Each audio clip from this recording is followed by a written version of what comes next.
That isn't even a good throw. Come on, Haley, we gotta get those arms. Stand, push.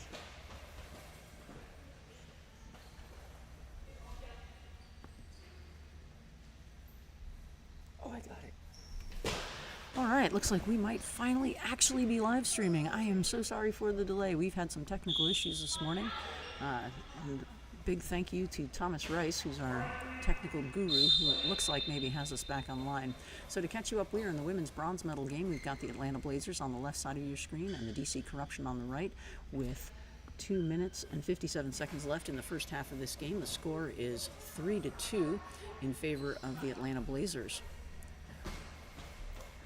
So your lineup for the Blazers, from the top of the screen to the bottom, we've got number 2 left wing Allie Lawson, number 5 Leanne Marin in the center, and Asia Miller on the right. Miller now taking a shot, sends that bounce ball down into about the 8. Haley Andrus, the left wing for the Corruption, fields that, and she sends it back down at the center. Leanne Marin blocks that and passes it off to Allie Lawson. For the Corruption, we've got top to bottom of your screen Megan Jensen, Amanda Aswell, and Haley Andrus.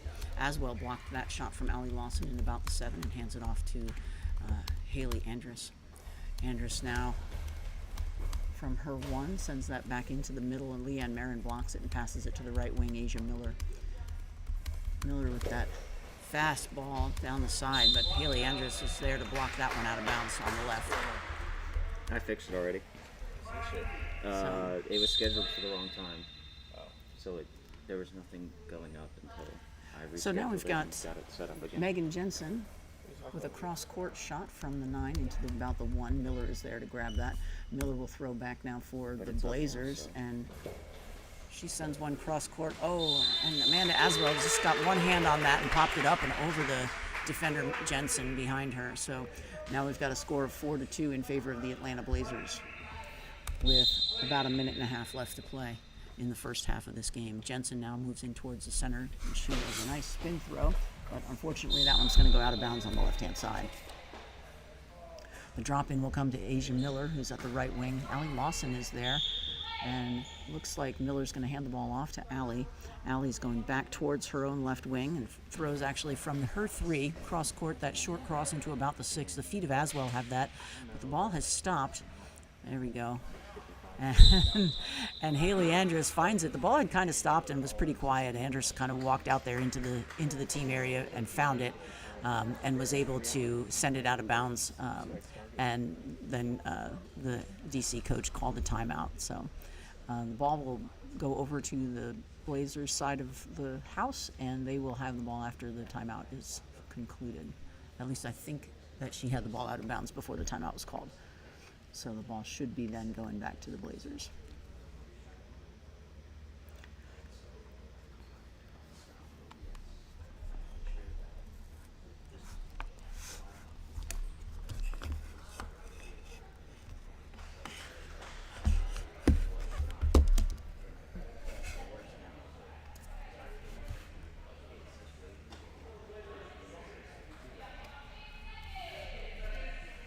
There's the 15-second call. The coaches are leaving the court, and looks like the ball will be dropped in. Oh, okay. The ball was dropped into DC. I guess the timeout was called before Andrus had gotten it out of bounds the last time, and before play is called, Andrus drops it out of bounds to avoid the 10-second penalty. So the ball goes back to the other side of the court. Asia Miller has it for the right wing for the Blazers, and she'll take it from that right post. She sends that one into the middle. Amanda Aswell has that one and passes off to Haley Andrus on the left wing. Looks like we're going to have a substitution for the Corruption. Number 2, Amanda Aswell, the center, is coming off the court and out of the game, and we're going to have number 4, Michael Clark, looks like is going to be replacing her. So we'll see where they end up putting their players.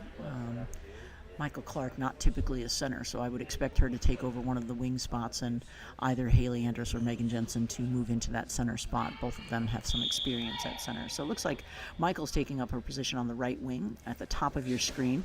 Jensen has moved into the center, and Haley Andrus just took that pass from about her 3, and it went straight down the middle. Leanne Marin got that and handed it off to Allie Lawson, who's now playing left wing for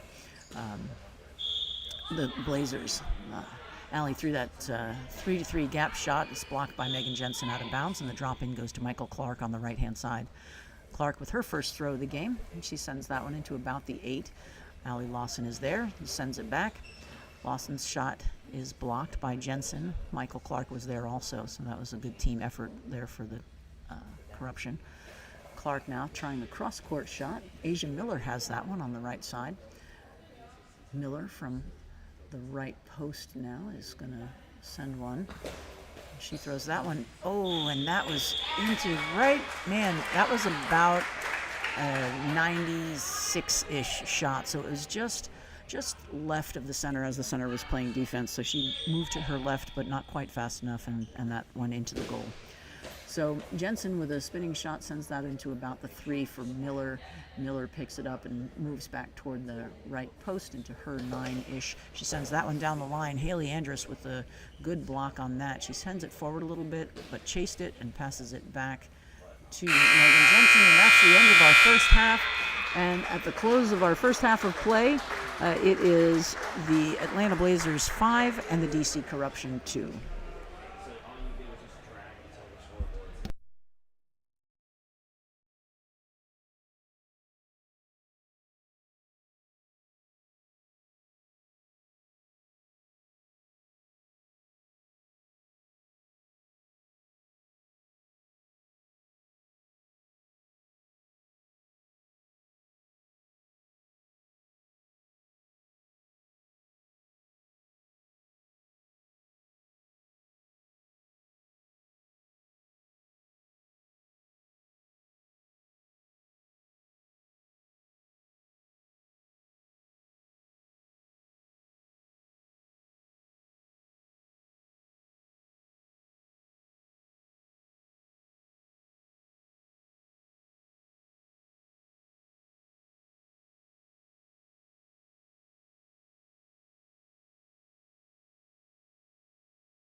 All right, so we're getting ready to start the second half here of the women's bronze medal match, the USABA Goalball Nationals. We've got the Atlanta Blazers on the left side of your screen and the DC Corruption on the right side of the screen. The referees are doing their final eye shade checks as we move toward the second half, and it looks like neither team has made any substitutions at the half. So our lineup for the Blazers on the left, if you're looking from the top of your screen to the bottom, so the left wing is Allie Lawson, number 2. The center would be Leanne Marin, number 5. And then the right wing is going to be Asia Miller, number 4, top to bottom. And on the right side for the DC Corruption, at the top of your screen, you have number 4, Michael Clark. In the center, Megan Jensen, number 7. And on the left wing, Haley Andrus, number 6. The score, in case you're just now joining us, is 5-2 in favor of the Atlanta Blazers. And we are just about to get underway.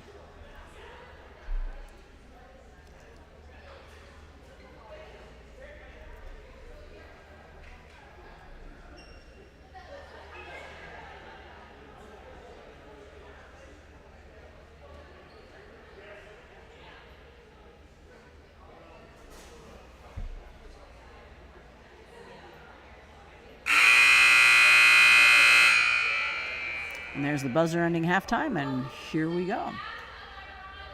So it looks like Atlanta's going to start with the ball this half.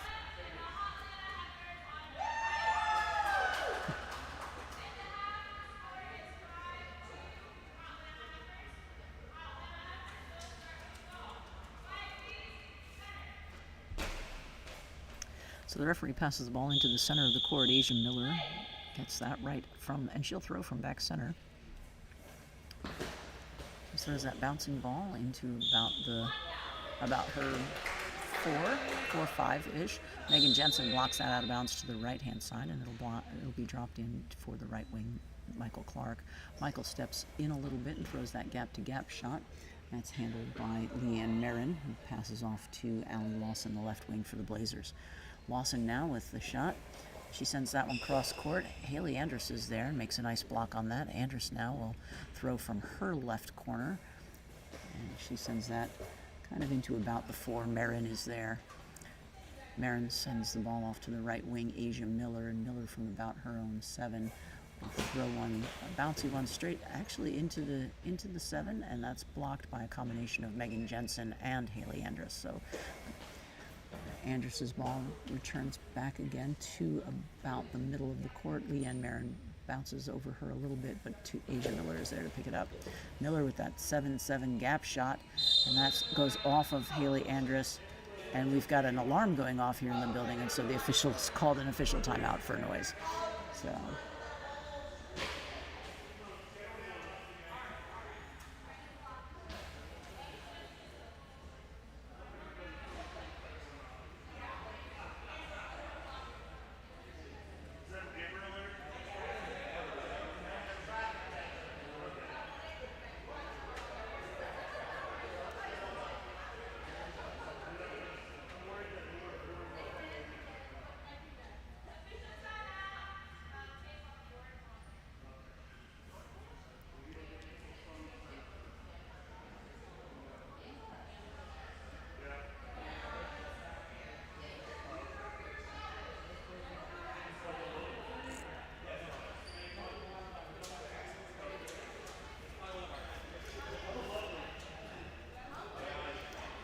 all right, well, it looks like when all the noise and tape issues are handled and we're ready to start playing again, the ball will be in the hands of the DC Corruption.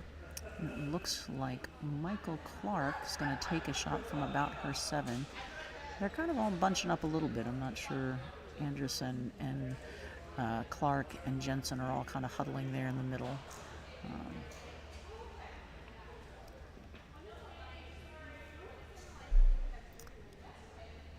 And it looks like Clark may have handed the ball over to Megan Jensen.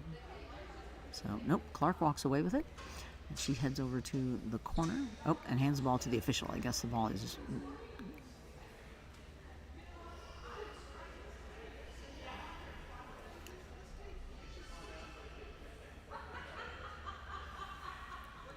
I see what's happened is they've had some of the tape come off of one of the hash marks on the court, and so the officials now are kind of making a quick repair to the court, and then we'll be underway again. So.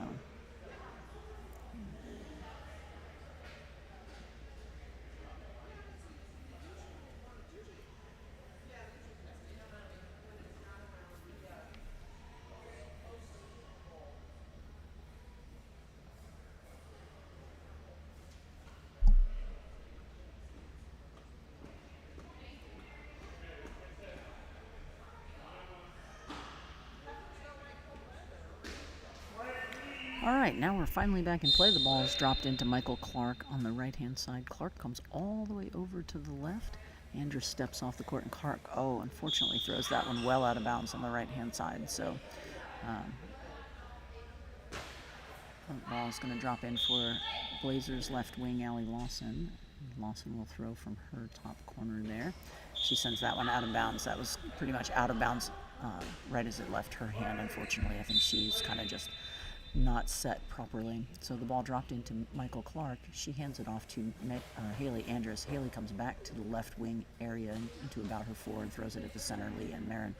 Marin blocks that and Sends it over to Asia Miller on the right wing. Miller now with a throw. That's cross court and out of bounds as well. So we've had Michael Clark now gets the ball on the right wing for the DC Corruption. She sends that into about the 7, and it's blocked by Allie Lawson. Lawson now from her 3 sends it across into about the 6-7. Jensen kicks that one out of bounds to the left, and it'll be a drop in for DC left wing, Haley Andrus. Andrus with the throw, and, kind of into about the 4. Marin has that. Marin's pass goes over to Allie Lawson, and Lawson sends it down kind of straight ahead of her. Michael Clark makes the block. Clark will back up to the goal and set up for her shot. She steps into about the 7 and throws one back cross court into about the 3. Asia Miller is there. Miller with the throw from the right side of the court, and that goes down at the, well, probably about an 8. Haley Andrus blocked that.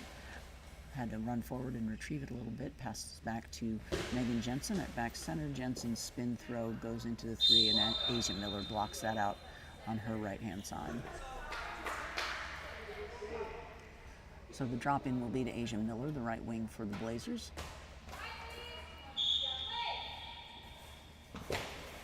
Asia with that cross-court shot, and Michael Clark was lucky to block that one out. That was a nice throw by Asia, and caught Michael kind of not in the best form, but she did block it, and instead of it blocked out to the right side of the court. So drop into right wing Michael Clark. Let's see what she does with it. She steps in and then sends it, actually a nice shot on the line into the 9, but Lawson is there for the block.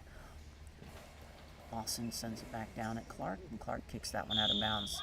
So she'll get the ball back again and another chance to throw. And it looks like Haley Andrus has come over, and she may be asking to take that ball and make the throw. So, yes, in fact, it is Andrus, and Andrus will throw that 7-7 gap shot. That's blocked by, I believe, Lawson, and Marin picks it up. Marin, one of her first throws of the game, and she sends it into the corner. That's a nicely placed shot in the 9, but not very quick, and Haley Andrus has it. Andrews with the throw cross court, and that's going to be well out of bounds.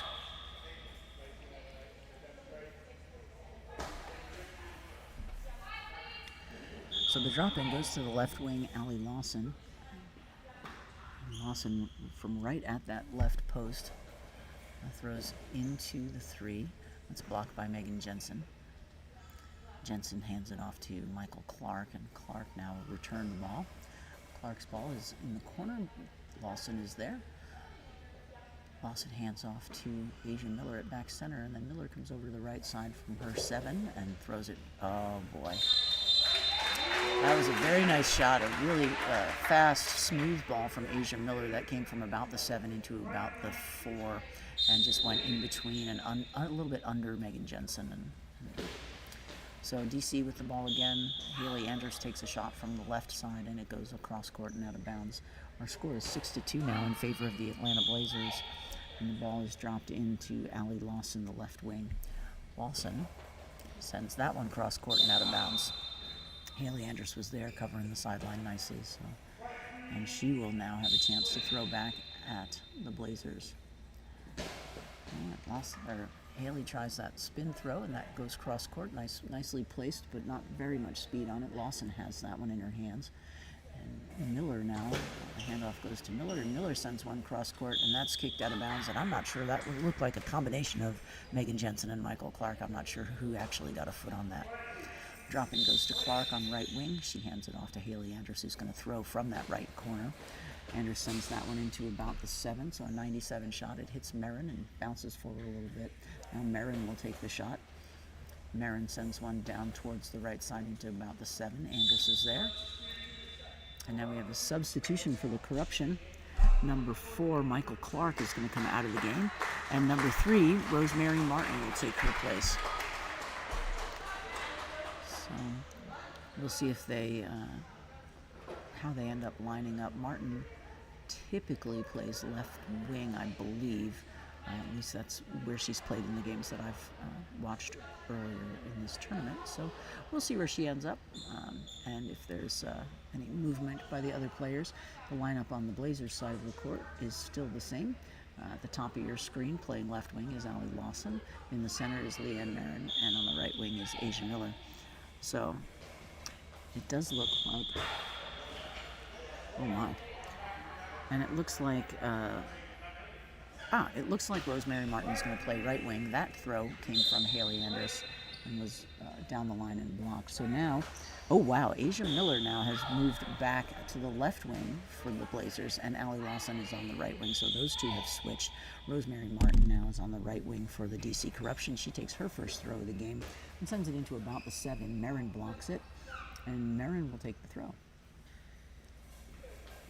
Marin's throw goes into about the 8, and Haley Andrus picks it up and sends it back across court, and that's blocked by Asia Miller. So it's going forward, and it's rolling slowly, and it's rolling slowly, and it goes over the center line, and it's a ball over. So DC will have another shot at taking a throw here.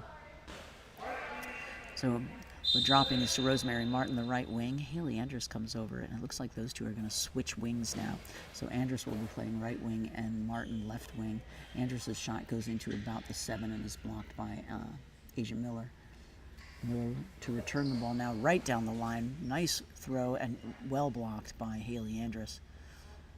Andrus now with the ball in about her 7, and she was not lined up properly, I think, just didn't quite make it back to the goal and get lined up, and so she was a bit disoriented and threw that one right out of bounds on the right.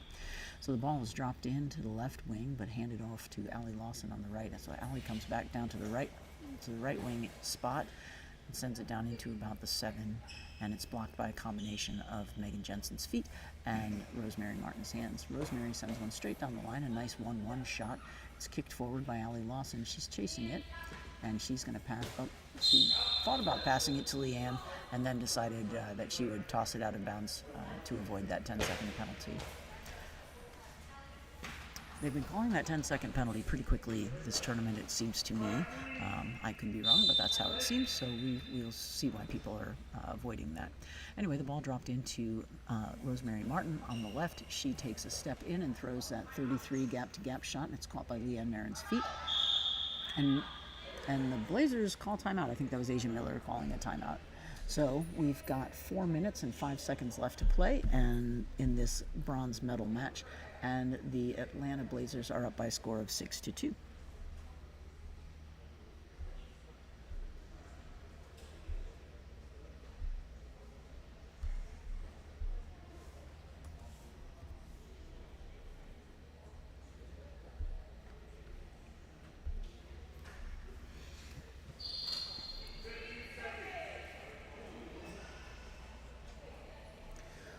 So there's the 15-second call, and our coaches are off the court. Looks like our lineups have not changed. Blazers have the ball. Asia Miller's going to take it from back center. Miller's shot goes into about the 6 and is fielded by Rosemary Martin. Nice defense there from Rosemary. Rose sends one, a short cross into about the 4. Marin kicks it a little bit and then passes it back to Asia Miller. Now we have a substitution for Atlanta. Number 2, Allie Lawson, is going to leave the game, and number 8, Sarah Folsom, will be coming in to take her place.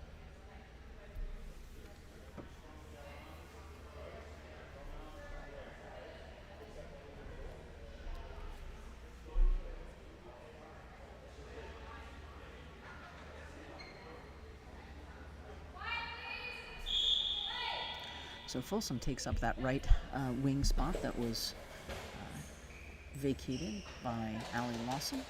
And Asia Miller's shot goes down the middle. Jensen blocks it forward, chases it, passes it back to Haley Andrus. Andrus shoots a 77 and a quick throw back from Miller, trying to catch Martin napping, and Martin is there. Martin kicks it forward a little bit, retrieved it, and then came back for her throw, but set up a little bit left-facing and threw the ball out of bounds on the left-hand side. So the ball's going to drop into the Atlanta Blazers' right wing, Sarah Folsom. So Sarah's first shot of the day. Let's see what she does with it. from the post. Sarah's a lefty, so she sends that one cross court into about the 4. Jensen has it, hands it to Haley Andrus. Andrus trying to make a quick play back, but throws it kind of directly out of bounds. Drop into Asia Miller, the left wing for the Blazers. Asia takes a step into that gap, that 3 gap there, and then sends it into the center. Jensen has it. The pass goes to Haley Andrus on the right wing. And Andrus sends one back at the center, Leanne Marin. Marin passes to Folsom on the right wing, and Folsom sends one into the 7. Almost got that past Rosemary Martin, but Rosemary holds onto it with her hands, and now she's asking for an eye shade check, but the referees did not notice, and so she continues to play and throws the ball down court into about the 3. Folsom has it, and now the referees have signaled for a stoppage in play to let Martin adjust her eye shade. So we've got about 2.5 minutes left in this bronze medal game. Folsom with the ball, the right wing for the Blazers, and she will throw it right on the line. It kind of curved back into the 8. Rosemary Martin has it. Rose sends that one down into about the 3. Folsom retrieves it. Folsom now with trying to go cross court, but ends up in the middle. Jensen has that one pretty easily. She hands off to Haley Andrus, who's going to take the throw from back center. Andrus throws that one into about the 4-5. It goes off the feet of Leanne Marin, but Folsom is there. And Folsom sends one into about the 6. Jensen has it. And now Coach Elborn for the DC Corruption. He's substituting for them this weekend. Coach Elborn calls a timeout for the Corruption. And we have just under 2 minutes left to play, and still the score remaining 6-2 in favor of the Blazers. Hal Simpson and Nicole Kirk are your coaches today for the Atlanta Blazers. And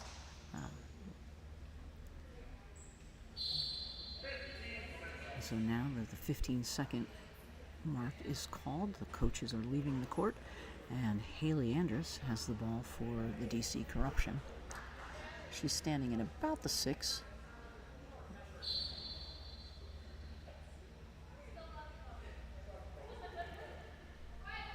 Oh, and now Megan Jensen has Megan handed it back to Haley again. So and Haley sends that one, kind of a gap-to-gap shot into the 6. Marin blocks that one, and that kind of trickles over that left sideline. So now we have another substitution for Atlanta. Number 5, Leanne Marin, is going to come out of the game, and into the game will come Elisha Maddox. Elisha, I believe, is going to take that center spot that from Leanne Marin. That's where Elisha has been playing a lot this tournament, and that appears to be correct because I don't see Folsom or Miller moving toward that center spot. So Maddox will come in for the Blazers, and while we're waiting for her, there she is. Okay. So now Asia Miller has the ball on the left wing for the Blazers. She sends that down the line. It's nicely blocked out by Haley Andrus. It's a nice fast throw from Miller. She's got some speed on the ball. The drop in comes to Andrus. Andrus comes back over towards the center and then throws cross court at Sarah Folsom in the corner. Sarah is there. Sarah picks up the ball with a little bit of help from Elisha and sends that 77 gap-to-gap shot. That's blocked by Rosemary Martin. And Rosemary trying to move a little more quickly and unfortunately got a little turned and sent that ball almost directly out of bounds on the left-hand side.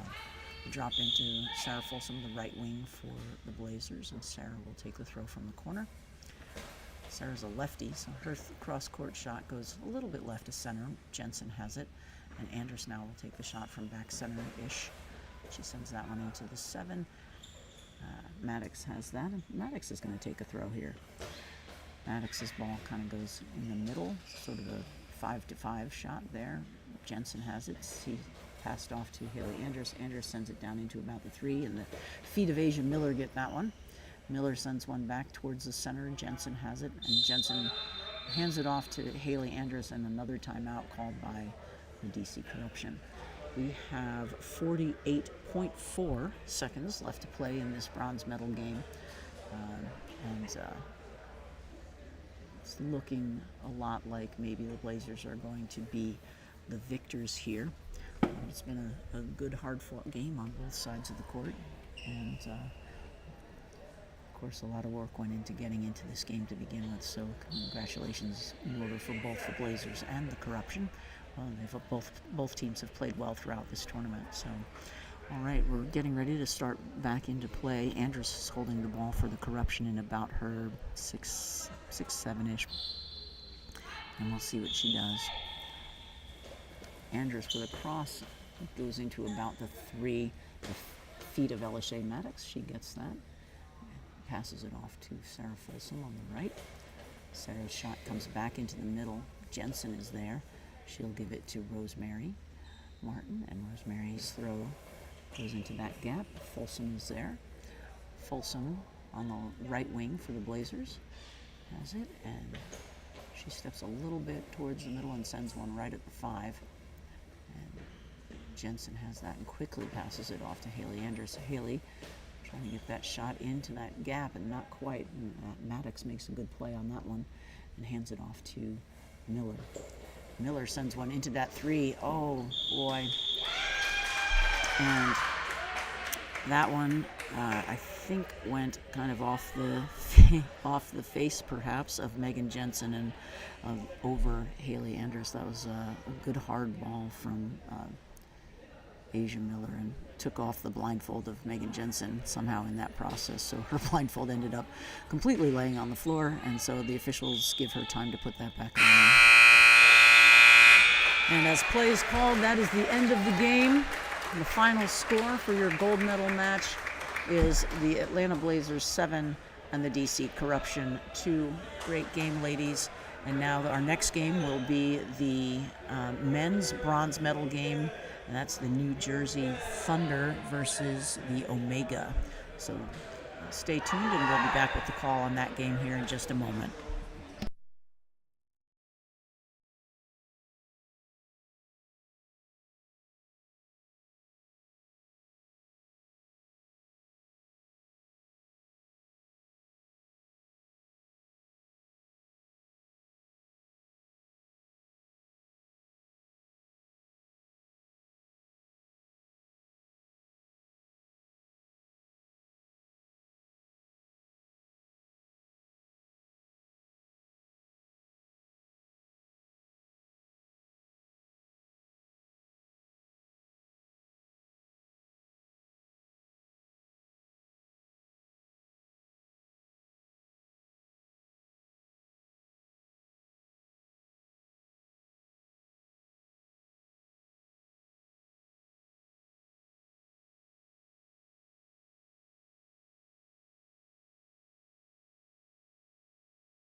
For those of you just tuning in to these USABA Goalball Nationals here, we are getting ready and about 5 minutes away from the start of the men's bronze medal match between Omega and the New Jersey Thunder. So we'll have the call for you in about 5 minutes.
All right, so we are just about ready to begin this men's bronze medal match between the Omega on the left side of your screen in the bright green shirts and the New Jersey Thunder on the right-hand side.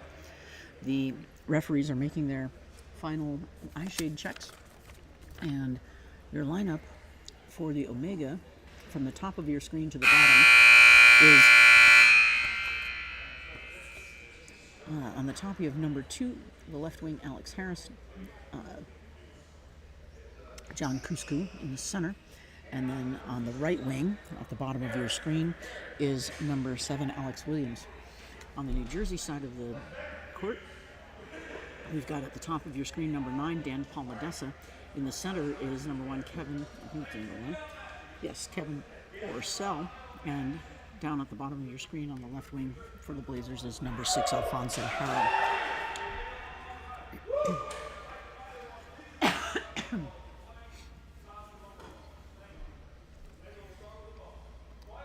Omega has the ball first. The ball comes into the center, John Kusku, and he'll take the throw. Going back center. He sends that one down the center, a little bit to the right of center, and Orcel has that one. He passes off to the left wing, Harrell. Harrell now sends that one into about the 3. It's picked up by Williams. Williams with the bouncer back at Harrell. Harrell fields that and send one back kind of towards the center. Kusku has that. He kicks it forward a little bit, brings it back to the team area, and he switches places with Alex Harris, takes that left wing spot and sends one right down the line, and it bounces into the body of Dan Palmadessa and right over him and into the goal. That was a hard shot, and it looked like Dan had been in the right spot, but just kind of bounced it up and over him. So 1-0 for Omega. Palmadessa now sends a line shot back at Kusku, who's now the left wing. Kusku now coming all the way over to play right wing, and sends that ball down at Alfonso Harrell. Harrell fields that, and from the left corner here, he's going to throw. He sends that down the middle, and it goes off the body of the center, at this point it was number 2, Alex Harris, and into the goal. So the score is 1-1. Harris was in the right spot, but was leaning back a little bit, and so when that ball hit his body, it went up and over. Kusku with that throw sends it, so it's like a 7-7 shot, and that was blocked by Alfonso Harrell. Kevin Orcel takes the throw for Jersey, sends it kind of cross court. It bounces off of number 7, Williams, and the center, number 2, Harris, goes forward for it and passes it out of bounds to avoid the 10-second penalty. So the drop in for Dan Palmadessa, the right wing for New Jersey. Palmadessa sends it cross court, and a quick return by John Kusku, and that's handled by Alfonso Harrell. Harrell sends one down the middle. Harris for Omega picks it up, goes back-to-back center, and sends one down into about the 3. It's blocked by the feet of Dan Palmadessa and out of bounds. So the drop-in will be to the right wing, New Jersey, Dan Palmadessa, and he drops that one right out of bounds. Excuse me. So the drop-in on the left goes to Williams. Williams now comes to the center, and he'll throw it straight down the middle. It kind of bounces off of Kevin Orcel, and Dan Palmadessa corrals it eventually. So now we've got Williams playing in the center and Harris at the left wing for the Omega. These guys move around a lot. Harris now with the throw. He sends that one to the left and out of bounds.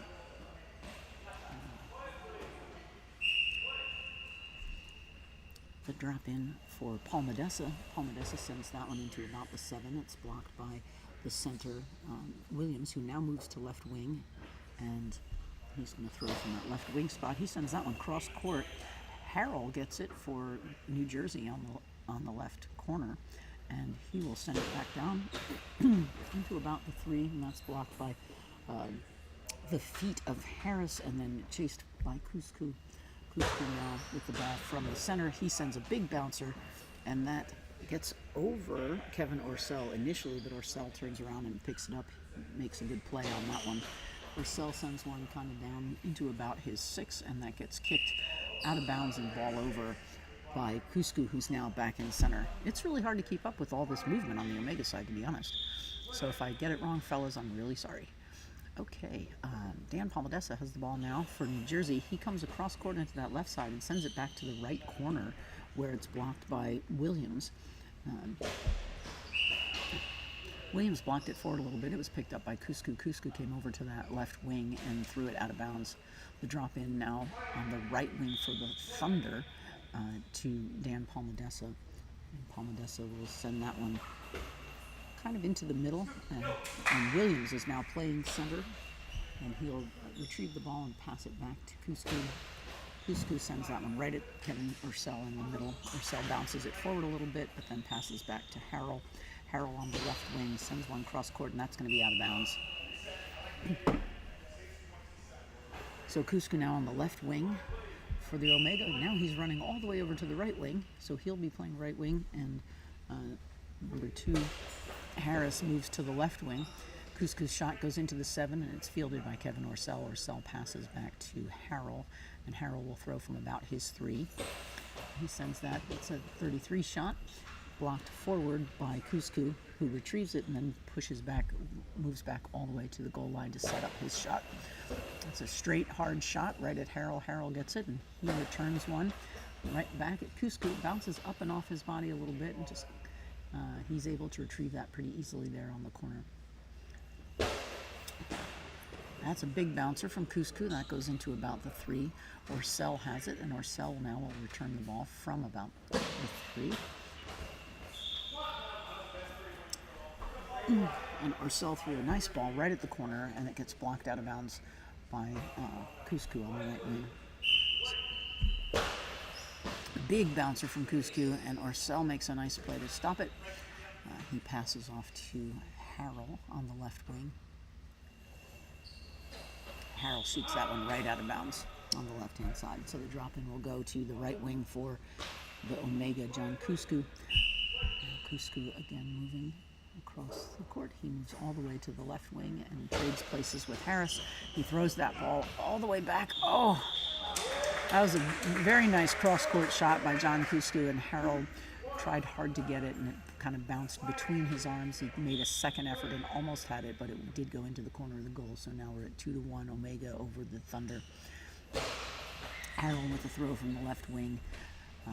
It goes into the center, bounces off the center, which is now Williams playing center for Omega, and moves across the midline, and it's ball over. So the drop-in will be on the right side to Dan Palmadessa. Palmadessa with the release right as the whistle blows. He sends that. That was a nice cross-court shot, and Alex Harris luckily got a hand on that and sent that one out of bounds. So the drop in for Harris. Harris on the right. He sends that one into about the 6-7. Ursell has it, and Ursell is going to take the throw from Ursell's 3. And he sends that 33 gap to gap shot, and Harris has that one pretty easily. Harris with the return now. Sends that one down toward the corner. Alfonso Harrell is there. Harrell with the spin throw back at the center. And that's fielded by Williams, who passes to Cusco in the left wing. Cusco with a big bouncing ball right down at Dan Palmadessa, and Dan does a nice job to block that out. Dan now gets the ball back, and he moves over into that sort of left wing area and throws that gap shot. Oh, and right between the feet of Alex Harris. And that's a goal for the Thunder, and we're tied at 2-2 with 4 minutes and 20 seconds left to play in the first half. So, Cusco now with the ball on the right side. They've moved again. He sends that 7-7 shot. Ursell blocks it and gives it to Alfonso Harrell, the left wing. Harrell with the spin throw, and he's out of bounds. He was out of bounds. He stepped left to do that spin, and he just stepped a little further left than usual, and actually was out of bounds when he let go of the ball. Cusco now moves back again towards the center and threw a big bouncer at Kevin Ursell. Ursell blocks that one, passes to Dan Palmadessa, and Cusco is now back at center for the Omega. Oh, Dan Palmadessa's shot went right at Cusco just a little bit, and Cusco quickly threw that back and got past Dan into the corner. So it's 3-2 now, Omega. Palmadessa with the ball on the right-hand side. And He sends that one at the center. It bounces up and a little bit away, but going to be retrieved by Alex Harris before it goes out of bounds. Harris's shot goes into about the 6. Orcel has it. And Orcel sends that one a gap-to-gap shot fielded by Cuscu, who's playing center. Cuscu now moves over to the right wing and throws at Alfonso Harrell. Harrell now with the ball on the left wing for New Jersey. And Harrell throws that one right at the center, which is now being played by Alex Williams. But now Alex Williams comes to the right wing and throws one at the center, Kevin Orcel.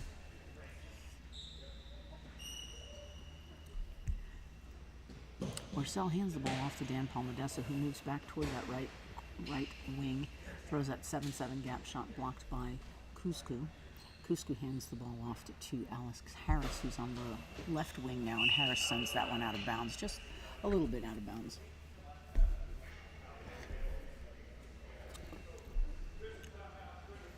We have an official timeout equipment check. Looks like Dan Palmadessa's eye shade needs to be adjusted a little bit.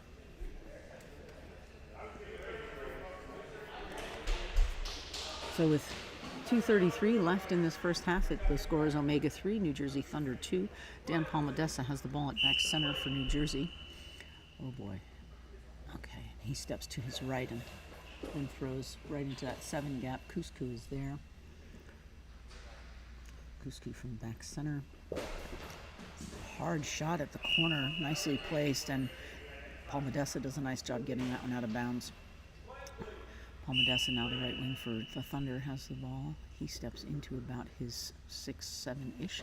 Oh, and trips over Kevin Orcel, and in the process gets a noise penalty. So he stepped a little bit. I think he meant to step into the 7. He stepped into the 6, and when he made his approach, he tripped over Kevin Orcel, who was sitting right on the center line. So his fall creates a noise penalty, and now Cuscu is at back center with the ball for the Omega, and he's going to throw it Dan Palmadessa. Palmadessa kind of cheats a little bit to his right. Now he comes back to the center. And Cusco sends that one right into the corner. That was about a 61 shot that he threw from Cuscu right in the corner of the net, and it's now 4-2 Omega. So Alfonso Harrell has the ball now on the left wing for New Jersey. He sends a bouncer into about the 3, and Alex Williams has that for the Omega. Williams' spin throw goes at the center. Kevin Orcel has it. Kevin will back up and throw himself from about the 3. And that one bounces. It's a straight gap-to-gap shot fielded by Cuscu on the center, and now Cuscu moves over to right wing and throws that into the gap, and between Kevin and Alfonso, they block that. Alfonso sends one back down the line. Cusco is there for the block, and Cuscu from his 7, big bouncing ball, but Orcel handles that and passes it off to Dan Palmadessa. Palmadessa from about that 6 spot sends one into the corner. Oh, and that bounces off the hands of Alex Harris and into the goal. It's a well-placed, smooth shot from Palmadessa, and Harris's hands just popped that one in. So 4-3 Omega to New Jersey. Over New Jersey, and Alex Harris's ball goes immediately out of bounds. I think he just kind of spun a little bit too far on that spin throw. The drop-in went to Dan Palmadessa, the right wing for New Jersey. He walks to back center and hands the ball to Alfonso Harrell. And Harrell sends a bouncer cross court, but out of bounds.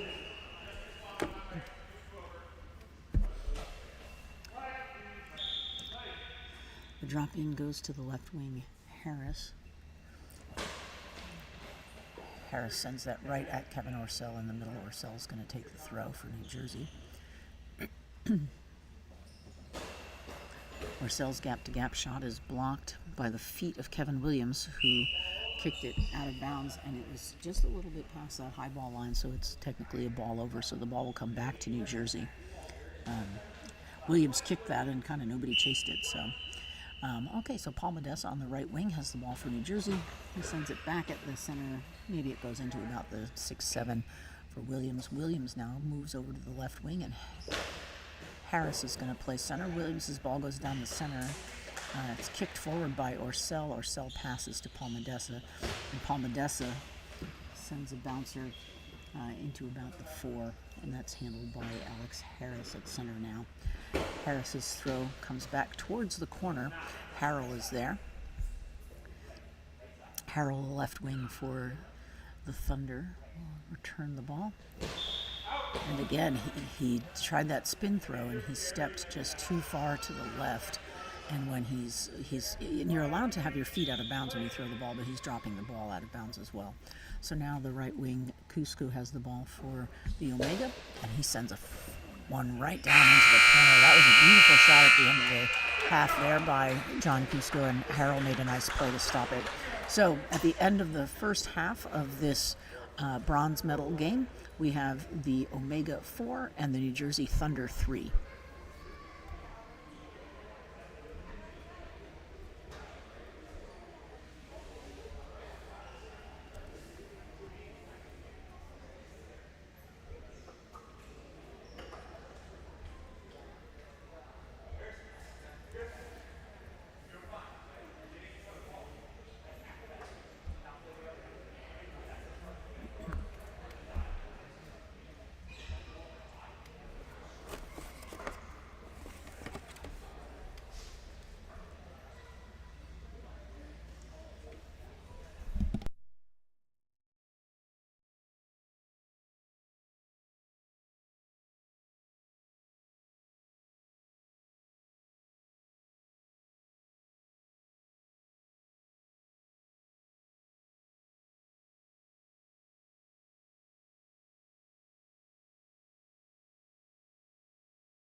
All right, so we are back for second half action here in this bronze medal game. The 2024 USABA Goalball National Tournament. And we've got the Omega on the left side of your screen and the New Jersey Thunder on the right. Thunder will start with the ball this half. Your lineup as at the beginning for the Omega is at the top of your screen, number 2, Harris. In the center, Cusco. And on the bottom of your screen at the right wing, Williams. Those guys move around a lot, so don't expect that to stay the same for very long. On the New Jersey side, we have the same lineup as before: Palmadessa, Orcel, Harrell. Top to bottom. Harrell with the ball. He takes the first shot and sends it down the middle. Cusco retrieves it himself and walks back to back center. Sends a straight shot down the middle goes off the feet of Orcel and forward. Orcel chases it and passes it back to Alfonso Harrell.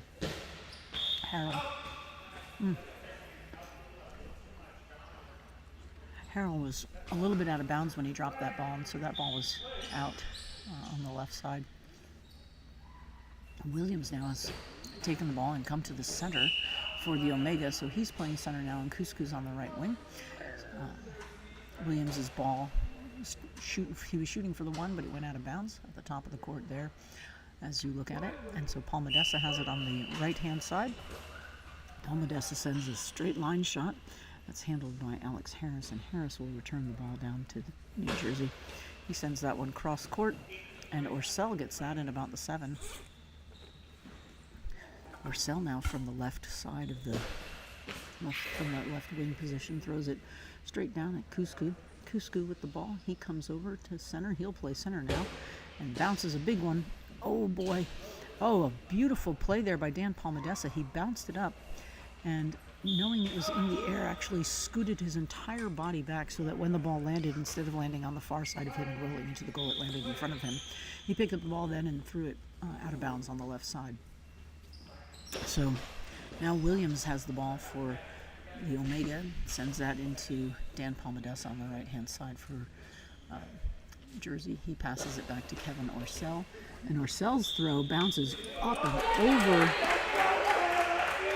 Williams. I believe that hit the feet of Alex Williams and bounced up over Alex Harris. And so now we've got a 4-4 tie here in this bronze medal match.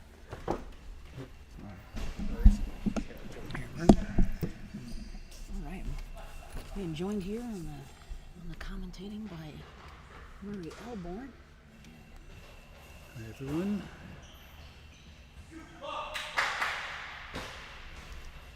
Alright, so it looks like Cuscu with the ball on the right-hand side sends a bouncer down right at the center at Kevin Orcel.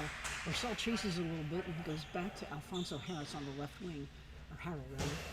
Harrell sends one cross court at the center, and that's fielded by Williams. Williams now with the ball from back center. He's going to do a spin throw and send it into that corner. Oh, just barely out of bounds. Harrell was there, but was maybe a tiny bit late, so lucky for New Jersey that one went out. Harrell now from the left wing. Keeps it in bounds that time, but sends it cross court at the far wing, the left wing for the Omega. Harris sends another cross court one back at Harrell. And Harrell fields that and hands it off to Dan Palmadessa, who's moving back to the right side of the court to take the throw. He throws it down the line, and that's blocked out by Alex Harris. So Harris is not playing centre today in this bronze medal match after playing centre most of the tournament. Alex Williams playing centre. They have been moving around. Yeah. A lot of movement on that. That's a John Cuscu team. Everybody's moving every time. Yeah. Yeah, it's a little hard to keep track of if you're a commentator with low vision, let me tell you. Yeah. So 4-4 is a good result so far for New Jersey. It sure is. Oh boy. And Dan Palmadessa sent that one out of bounds on the left side. So the drop in will come into Cuscu, who's now, for this minute, playing right wing for the Omega. So Cuscu from his 7 sends that right kind of at the center. Orcel kicks it forward a little bit, chases. Oh, he's struggling to get that. He sends it back to Harrell on the left wing, and Harrell drops one kind of towards the center. Fielded by Williams, who passes back to Cuscu on the right. Ooh, Cuscu with the shot at the middle, and that's going to be kicked out of bounds by Kevin Orcel. Also didn't have to move on that one on that cross court. He was well positioned. Good feet to the ball. Dropped in now across by Harrell. Cross court bounce ball into Harris's corner and blocked out. Cuscu comes across to take the ball. Maybe. No, Harris is going to throw from the left side of the court across the centre. Blocked by Harrell. Harrell comes back to the post and spins and throws bounce ball into the middle, and Williams blocks that out. Oh, just over. Ball over. Yeah. Good result for New Jersey. Palmadessa. Although Orsel's come across. Orsel with the goes back to centre, and Palmadessa comes across. throws, gap to gap, but hits the centre. Easy block for Williams, passes back to Kusku, who's about 2 metres in on the right hand side, spins and throws, hits the centre, also blocks pretty easy, back to Harold. Harold about 2 metres in, metre and a half in on the left side, goes up the line but that's straight out. Yeah, Harold's been struggling with that throw on the left-hand side. He's put a lot of them out of bounds Yeah, today. that body positioning is just coming across his body. Kusku swaps wings now and is in the centre. So timeout to New Jersey. Score is 4-4. There's 5 minutes and 56 seconds remaining in the second half. Must have been talking downstairs too long. It's still the first half. Yeah. That happens a lot. So congratulations to the Atlanta Force, or as Asia Miller refers to them as the Hotlanta Heifers, Atlanta Heifers. on their bronze medal. Very proud of the DC Corruption. I thought they fought really hard They did. They played very well all tournament. and they've really developed very well. It was a great honour to be able to coach them through the tournament, despite the first day mishap of a 22-hour plane delay, including one of our players. Yeah, right?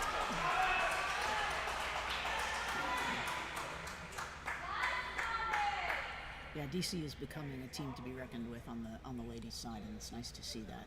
Yeah, We've got it's some- great to make a semi-final. Yeah. Gives them a lot of experience at that high level at the end of a tournament. There's a substitution here on New Jersey. So Thomas Rice is going to come in, number 2, and Alfonso Harrell has gone out of the game. So it looks like Rice is going to come down and play left wing. Do you know how old Rice is? He's in his early 20s. I want to say 22 or 23. He was playing. I saw him play against Black yesterday for Empire, and Black scored on him, and then he got the next ball flush, and really then started to get into the ball. So good experience for Thomas as well. It's good to see young players really get up and face the best players in the country and get on top of them. Yeah. Feel some confidence from that. Thomas comes from Florida. He works at the Florida School for the Blind and played for that FSB team for a number of years through high school. Yeah. So he's also one of our commentators. He helps out here in the commentating section of the tournament. Great. And he's good at it, and he really enjoys it. So he's also our technical guy when our live stream wasn't working at the beginning of that DC Atlanta That's always game. very good to have He a fixed technical it. guy. Yeah. So. Yeah, Thomas was super helpful for us. So we're just getting some floor wipes. Yeah, The looks floor like gets very sweaty down there, and the ball's going to be dropped into Rice. some of these fellas sweat more than others, but That is true. I was a big sweater. Okay, so Rice has the ball now from the left wing. Danny Pomodessa goes back across the court, and Rice spins and throws narrow across and flicks in. So just overreached there. that was off the hands of Kusku. Yep. Hit his hands and popped up and Overreaching over. a little bit, and over Harris. Well, Harris was there too. Harris has the ball now. Spins and throws cross court to Thomas, and Rice blocks back to the post on the left hand side for New Jersey. Spins and throws long cross court ball which goes out before Harris has to block with his hands. Kusku across, picks the ball up, comes back to centre, spins and throws into the gap, and a nice shot Nice off shot. the hand of off the leg of Orsel and over Pomodessa. Yeah. So got that goal back straight away. 5 minutes 20 to go. 5-5 is the score.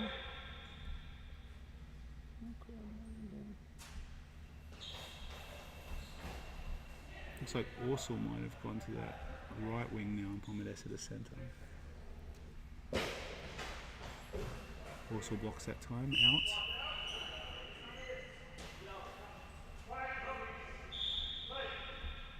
Rice comes over, takes the ball back to the left side.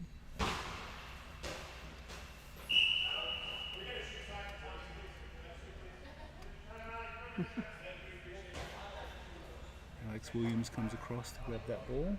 We got an official timeout out. Thomas's left shoe is untied, so he's going to manage that. 4:54 remaining in the second half.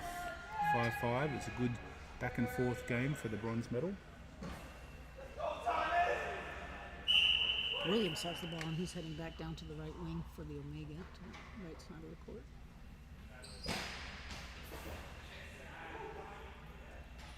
Everyone saw makes a good play on that in the center, and he'll take the throw for New Jersey.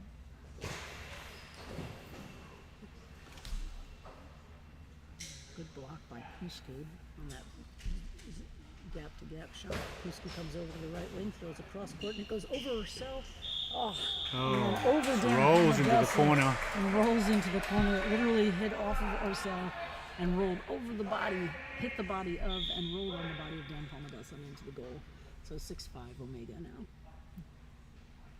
Palmadessa spins and throws on the right-hand side, out to Harris, who blocks out. Kusko over. Harris has the ball though. Harris likes to throw, new player. He's been playing since April, but he's already attended 4 tournaments. So baptism of fire for the young Harris. About to attend Marquette this year. That's up and blocked by Alex Williams. Passes off to John Kusko. Kusko from the right wing now. Spins, throws, narrow angle, but nicely positioned by Orsel. And blocked out.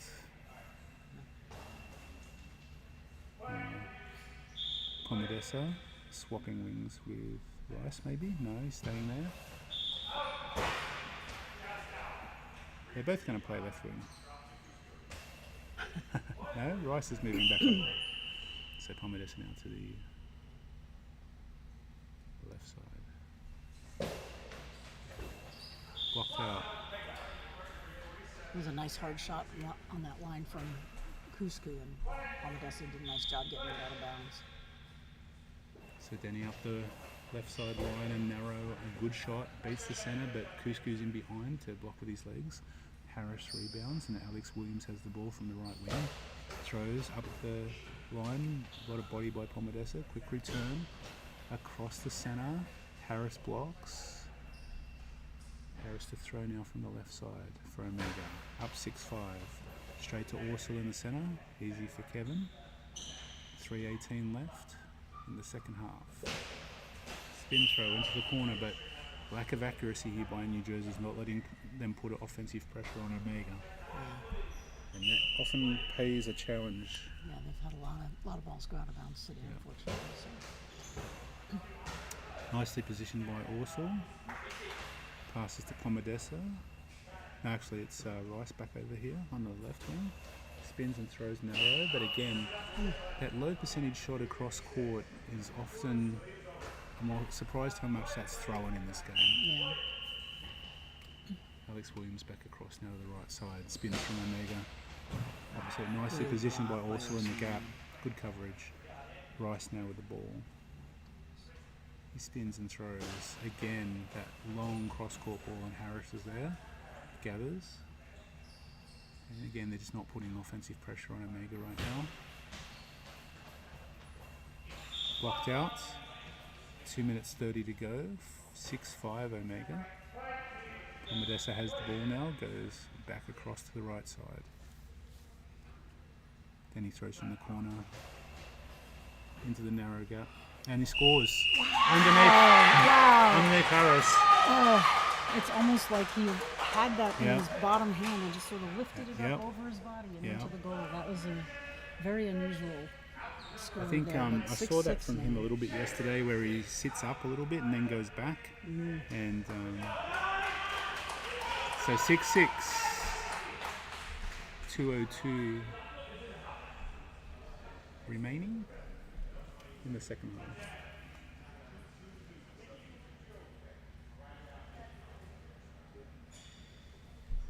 It looks like we've had some kind of a penalty, maybe? No, I think it's a timeout from Omega. Oh, okay. Oh, and looks like we're having a substitution. No, they don't have any subs. So No, on the New Jersey New side, Jersey. looks like Dan Palmadessa is going to go out, and Alfonso Harrell is going to come back in for them. Yeah, number 6, Alfonso Harrell, coming back on the court for New Jersey. So for right now, we've got Harris on the left wing, Cusco in the center, and Williams in the right wing for the Omega. That'll change in about 3 seconds, so don't get used to it. Cusco has the ball in the middle, And Harrell has come and taken his left wing spot for New Jersey again. and they've gone straight past him. Right in between, Beautiful gap right shot. in between Marcel and Harrell. Harrell Very didn't even nice move. throw Yeah. from Cusco, Yep, it was a and they get fast that ball. goal It straight was a back. nice shot. 2:17 to go. 7-6 Omega. Also, big looping bounce ball, but blocked by Cusco, who comes back.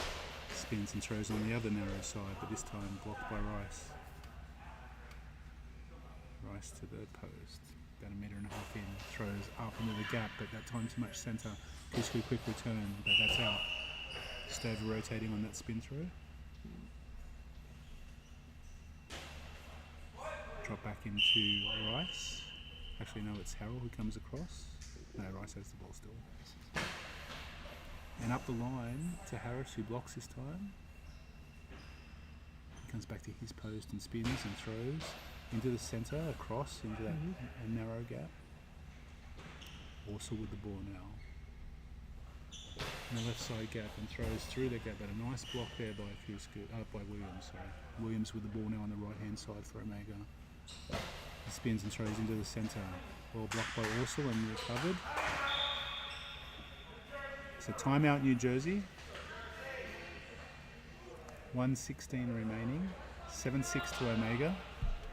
I think this is one of the best games we've seen. Yeah, in this definitely a lot of tournament. back and forth. Yeah. I think the bad part for New Jersey is as soon as they get a goal ahead, they let the next goal in. Yeah. And for an inexperienced team or a team that doesn't maintain that lead, you see it a lot in goalball. Yeah. And the good teams can get those goals back quickly, and the lapse of judgment of once you're ahead, the focus goes away in defense. Yeah. You see it a lot.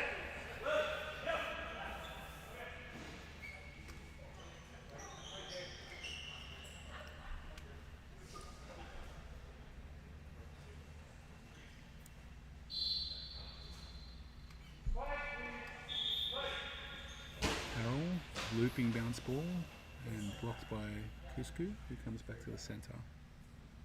Cusco's all the way over on the hash line on that defensive play. Yep. Looping ball. Fingertipped by Ursel into Harrell. Harrell spins and throws. Big ball, but blocked down. Cusco back to the centre, trying to take control of this game. Using all of his Paralympic experience. You see Cusco was slowing things down. Yep. I'm going to take that step back. I'm not going to do the quick throw. Here's Rice again into Cusco, kicking the ball out. That's ball over.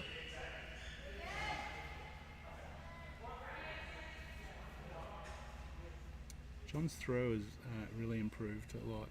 Even from his Paralympic days, he's worked a lot harder on it, I think, and it's looking a lot stronger. Ursel up to Harris, who blocks down. Oh, actually, it's Williams now on that one. Timeout again by John Cusco. I think Omega called that. Yeah. Yep. And during timeouts, John Cusco goes over, he takes a drink, he wipes his feet on the floor on the little mat that he has. It's quite the... it reminds me of Nomar Garcia Parra when he used to bat, and he used to have all these little idiosyncrasies that he did. Cusco is definitely the same sort of person. Creature of habit. Yeah, absolutely. So 32.4 seconds remaining.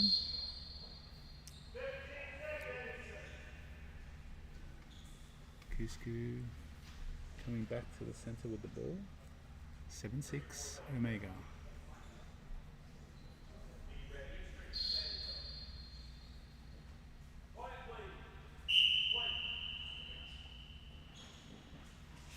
Cusco spins and throws and straight up the middle.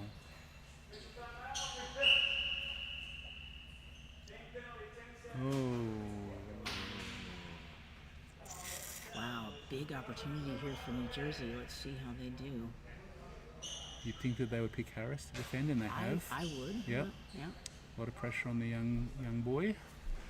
He's situated himself in the centre. And let's make sure they keep the ball in bounds. Yes, very important. And they're going to give it to Thomas Rice. So let's see how Thomas does with this throw. Some strategy going on here. Very important shot, obviously. Yep. Jake Chakowski's going to make Thomas or Alex Harris think about that for a little bit. Not a bad call. It's kind of like faking the field goal person, right? Yep. The kicker. Yeah. 27.1 seconds to go. This is their big shot to get the 7-all. Good experience for the young Harris as well, being in this pressure position. And for Thomas as well. Yep. Two young men squaring off. We'll see how it turns out. Oh, now they've given the ball to Kevin Orcel instead of Thomas Harris. So we'll see what Orcel can do here. Oh, wait. Yeah, nope, Orcel still has it.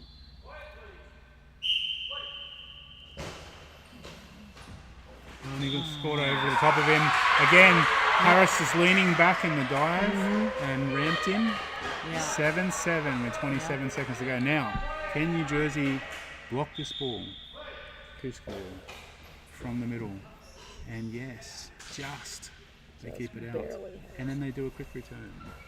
Not utilising the clock very well. Cusco back again, and also needs to slow things down. That ball just was nearly a ball over. Almost a ball over. So very New Jersey lucky. got lucky there. So let's take our 10 seconds now. Keep the ball away from Cusco. They can go and get it up the line. Oh, hit the post. Close. And that was a nice Heartbreak throw for by Rice. Thomas. Yeah. 8 seconds to go. Cusco's got the ball up there on the left side. Oh no. He blacked it out. That looked like it was going in for all money. Just got past. That's a great effort by Rice. Past Orcel and Rice. Really done well. Excellent shot. 2.2 seconds to go. Out 6 in 9 for New Jersey. Okay. Oh, out 6 and in 9. Yep. So Harrell is coming out and Palmades is coming back in. And maybe they'll have Palmades take this last shot. Yeah. And see if he can 2.2 release it seconds. right as the ball. Yeah. Right, Whistle if he goes. can release it right when the whistle blows. Looks like we're going to overtime though. Yeah. That's exciting. It's Yeah. a way to end, great way to end a tournament, That's right. Some And I got to say, overtime like games. New Jersey's been pretty impressive here. Looking at our mega play yesterday, I thought they were right in that semi-final against Cobras. And blocked. So it looks like overtime. Well, 0.5 of a second to go. Oh, they didn't start the clock when the bell or when the whistle blew, I think. Yeah. So. All right. So our bronze medal match going into overtime. That's exciting stuff. Kevin Orcel is He's jumping celebrating. around. Yeah, I think they came into this, I think, feeling a little bit like the underdog. I Yeah. was talking to Thomas a little bit before this game Yeah. as he was fixing my computer and live stream, and he, I think they were feeling like the underdogs. So Right. to come out with a tie and go into overtime, I think is a good result for them. But And, now, they've importantly, just they're in a position that they got can to win, and so it's not good enough to be here, right? Right, You got right. to transfer that mindset to, okay, we're good enough to play at this level with Omega. We need to take advantage of this. Yeah. And Omega, can come out and just score a goal straight away, and then it's over. So it's really important to refocus in this extra overtime.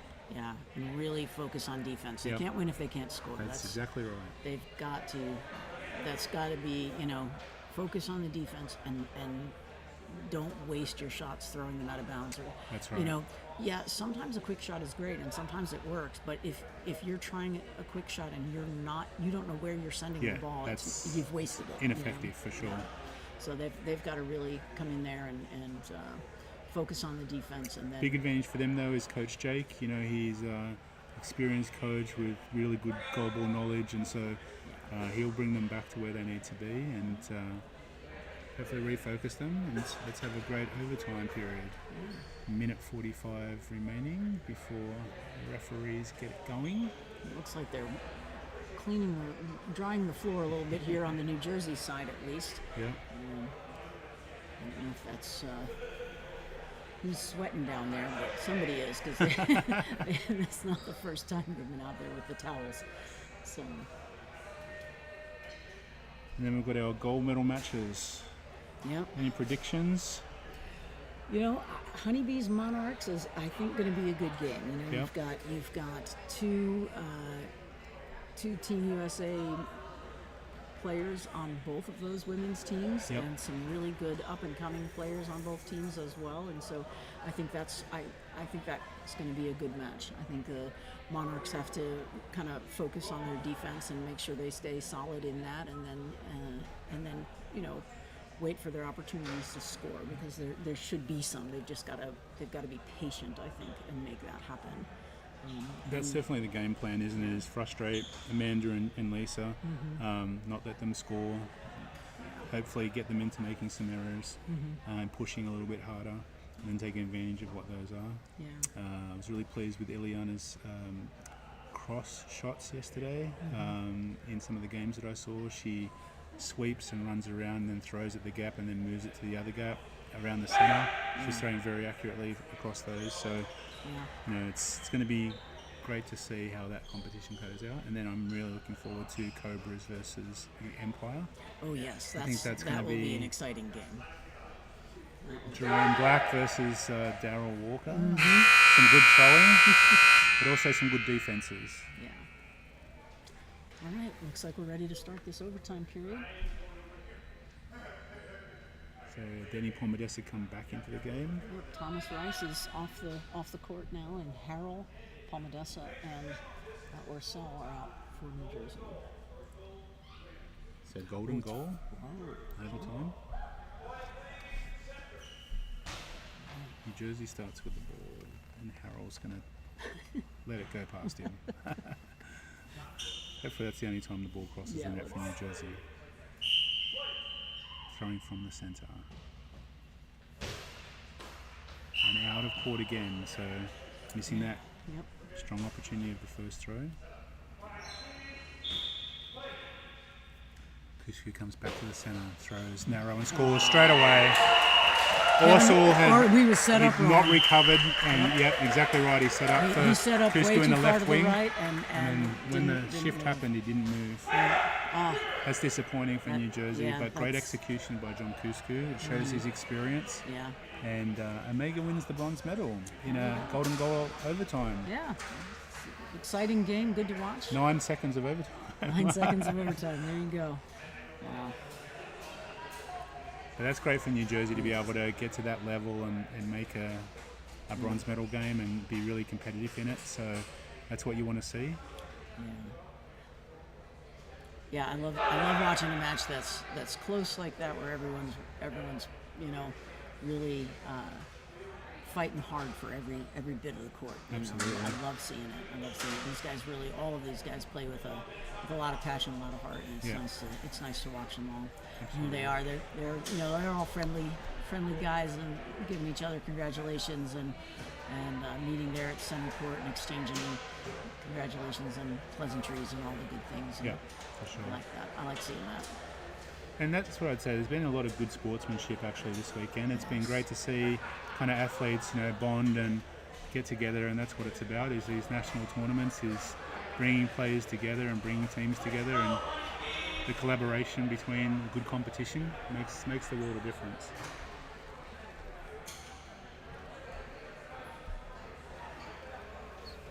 So gold medal match in the women's, the Honeybees versus the Monarchs. It looks like, let's see.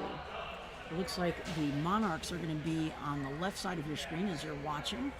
So table right, but since we're facing the table, they're on our left. So on our left, and so your left, since we have the same view as you viewers out there. It's going to be the Ohio Monarchs and the New Jersey Honeybees down here on the right-hand side. So Monarchs in the black and teal, and the Honeybees in the blue and gold.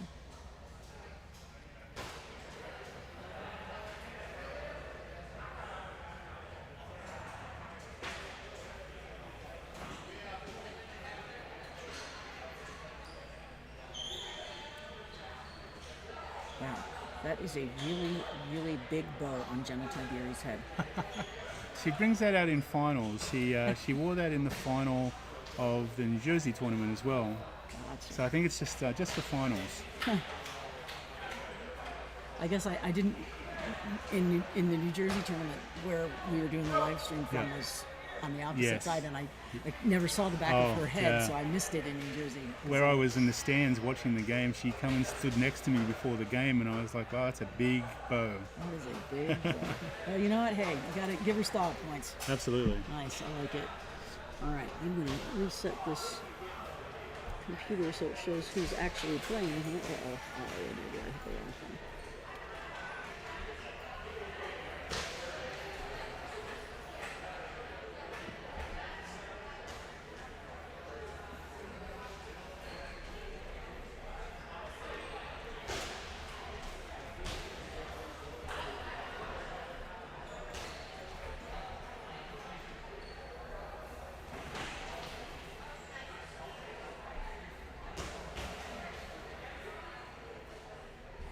I'm just watching Lisa warm up. She's a warrior, She is.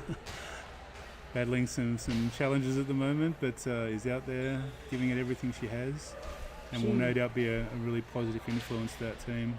Yeah, she is, you know, such a leader, and she can just go out there and always, you know, Fight through it. calm Yeah. but intense, right? Yep. It's that, I don't know, it's hard to describe, you know, because usually you're.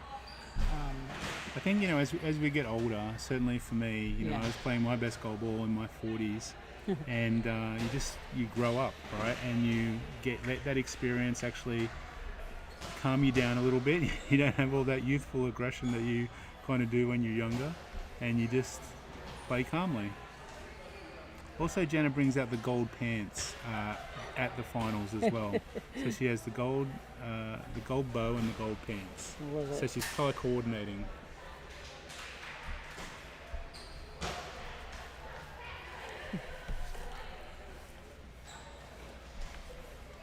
And speaking with Coach Potts this morning, he said that in the semi-final yesterday they actually played Michaela with Mindy and Ileana for the entire game. They didn't let in a goal against Atlanta, so it was a great result from a defense point of view. Yeah. And I would be surprised if they didn't do a similar thing today.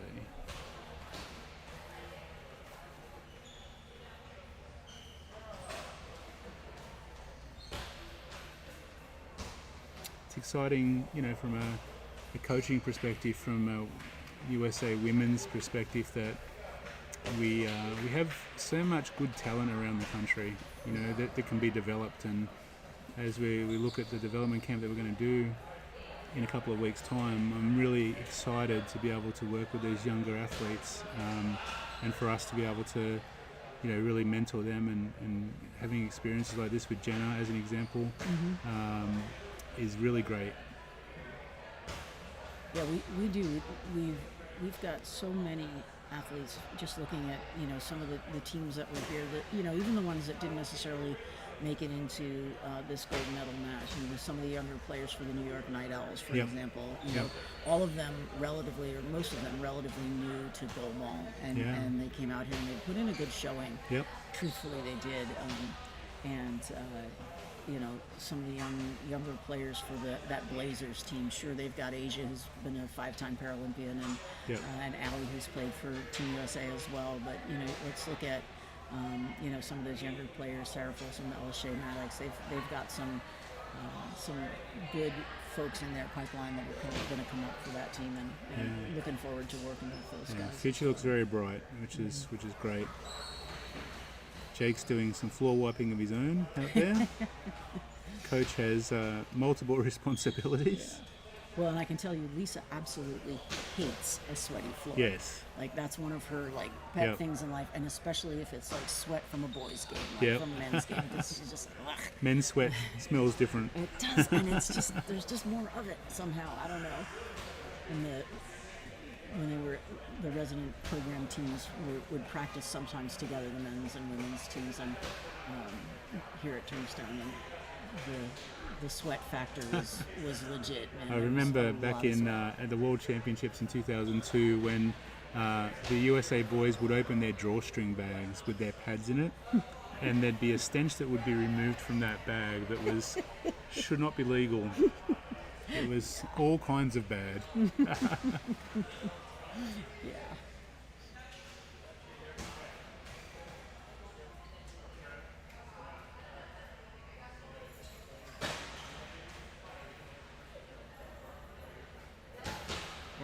last year's tournament, I went. My home is pretty close to here, and so last year's nationals, I went kind of home between the days events and didn't stay here in Fort Wayne, and so I came back, and of course while I was home, I washed all my stuff, and because why wouldn't you? Right. And I came back the next day, and Lisa's like, I appreciate you. I can tell you washed your stuff. Yes. It's always very important. It is.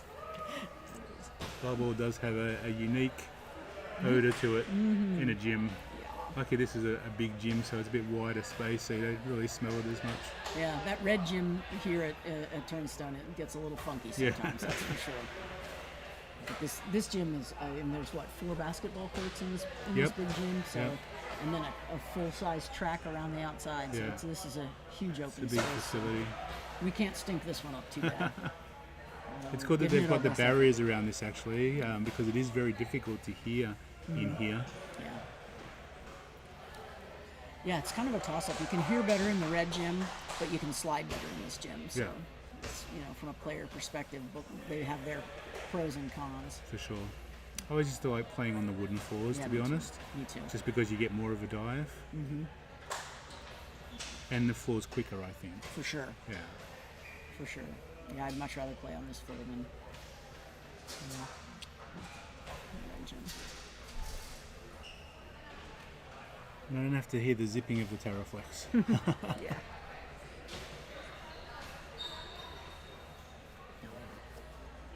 Seriously, y'all TV.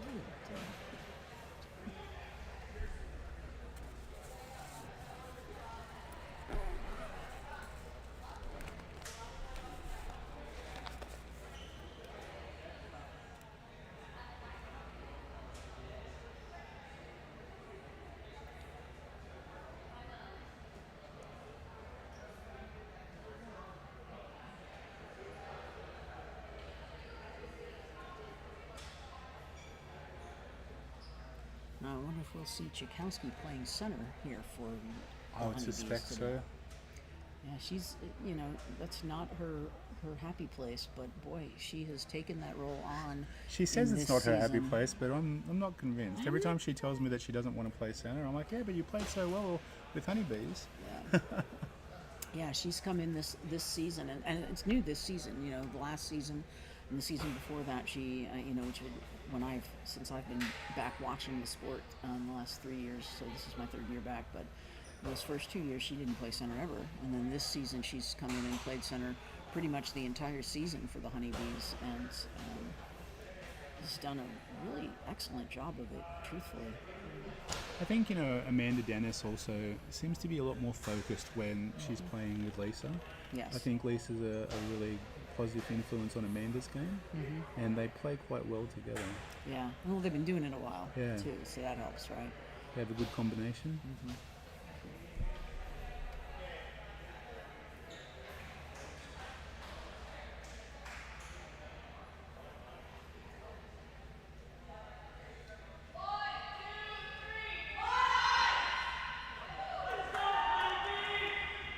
So it looks like it's going to be Yachi this time with Mindy Cook and Ileana Mason.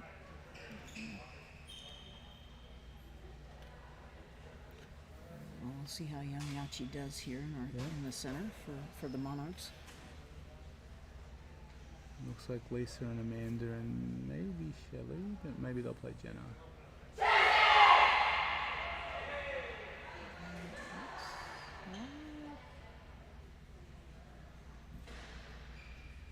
Playing a bit cat and mouse and not going off just yet. That's so Jake. Yeah, it looks like it's going to be Jenna with Amanda and Lisa. Why did that blindfold over that bow? I'm just not. I think she's got to put it under almost, doesn't she? Yeah, I would think so. I don't know. We're going to find out here in about Yeah. a minute.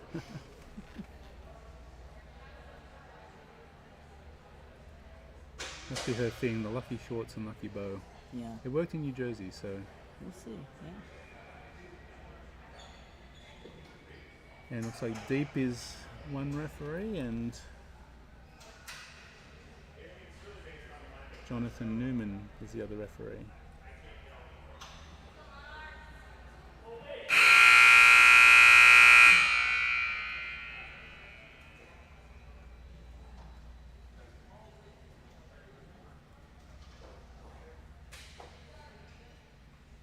So 9, Mindy Cook, 7, Yachi, 6, Ileana Mason.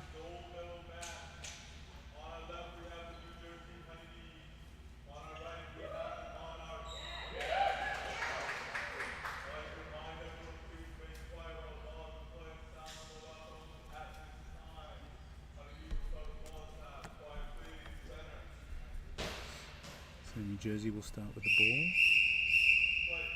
Amanda's going to take the first shot, looks like. She spins and throws from the center, out narrow. Blocked by Cook. So Yachi.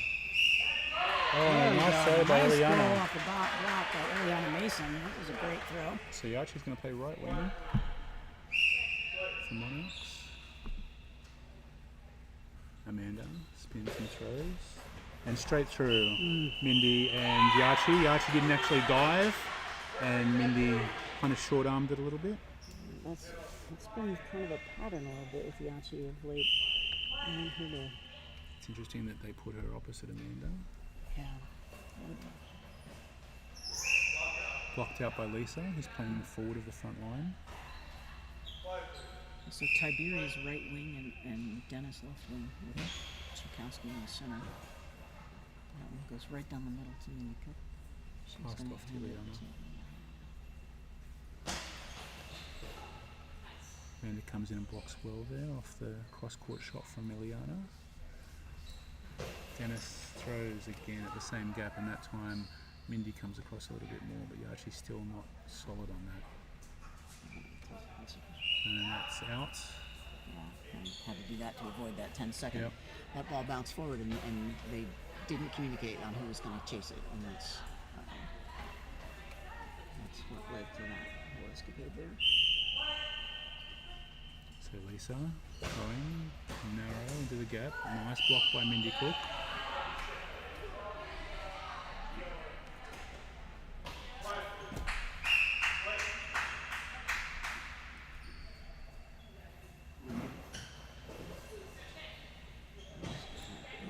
So Mason took that ball from the right side for the Monarchs and bounced it around a little bit between Chikowski and Dennis, but they eventually corralled it. Here comes Yachi with a throw.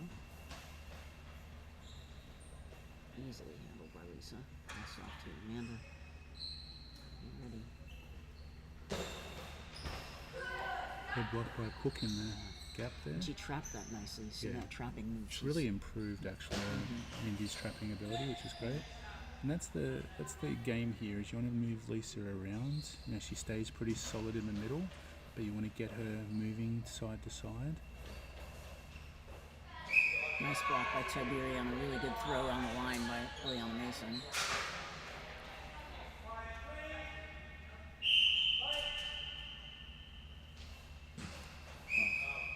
So straight out, ran to the line.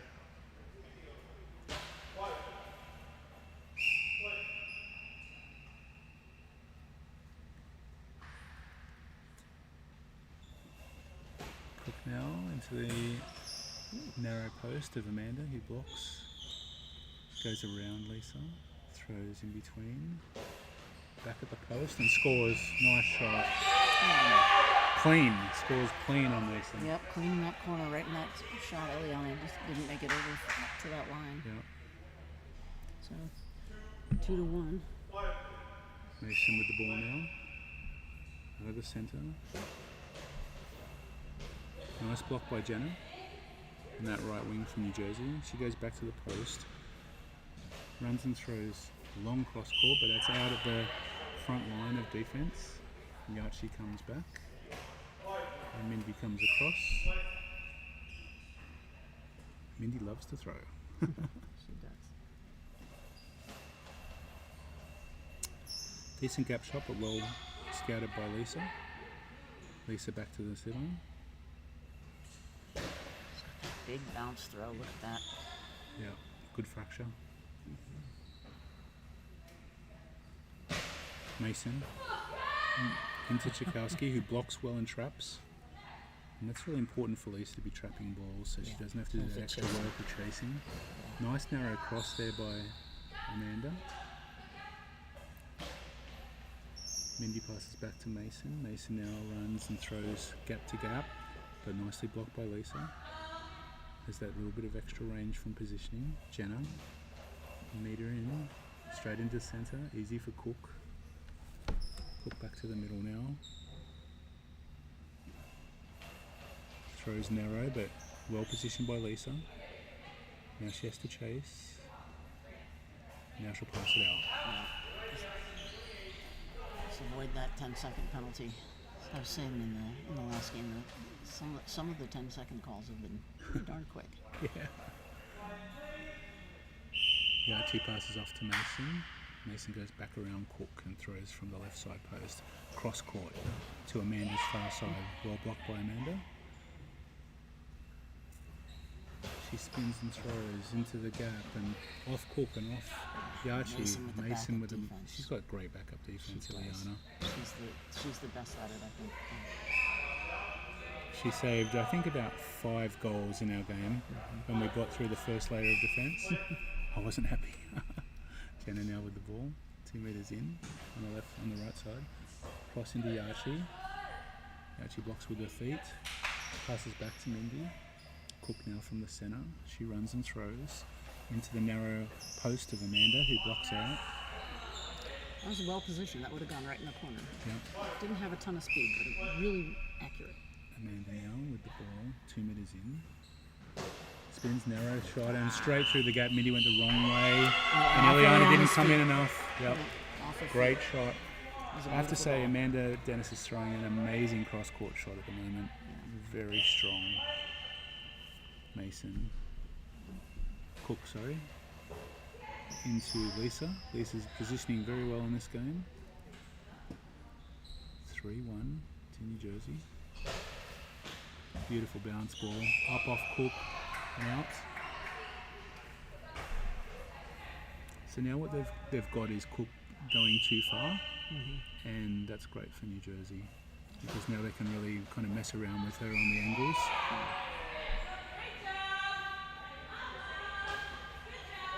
Amanda's over but doesn't take it. Jenna has the ball now down the line. Narrow in, Mindy blocks. Comes back and throws. Lisa at full stretch on the hand side. Passes to Amanda. Dennis now around, in between. Back at the post but not enough angle. Nice block by Lisa, well positioned again. Yeah, Leon was trying to go cross court on that and had to send it right at the center, dead center at least. Lisa with that big bounce ball, and again Mason behind to clean up. Nice ball, wrong ball. So now they're forcing mistakes early in the mid-first half. Yep. It's not looking good for the Monarchs. They have to really come back to their game plan and be a bit more disciplined in their defense. New Jersey's really dominating this game from a flow perspective. Amanda, cross, nicely blocked by Mason. She just waited on that. She's got very good penalty defense, Ileana. Very good active defense, very good penalty defense.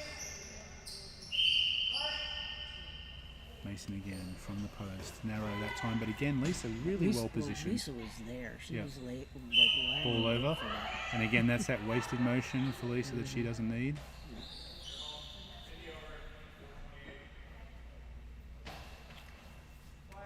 So Cook over to take the ball.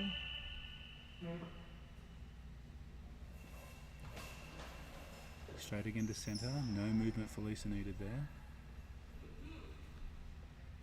Jenna now with the ball for New Jersey, throws into centre. Easy for Cook that time. Mason with the ball, spins and throws cross court, and Amanda just gets to it. Probably would have gone out just. Yeah, probably would have been just but out. Nice coverage from Amanda.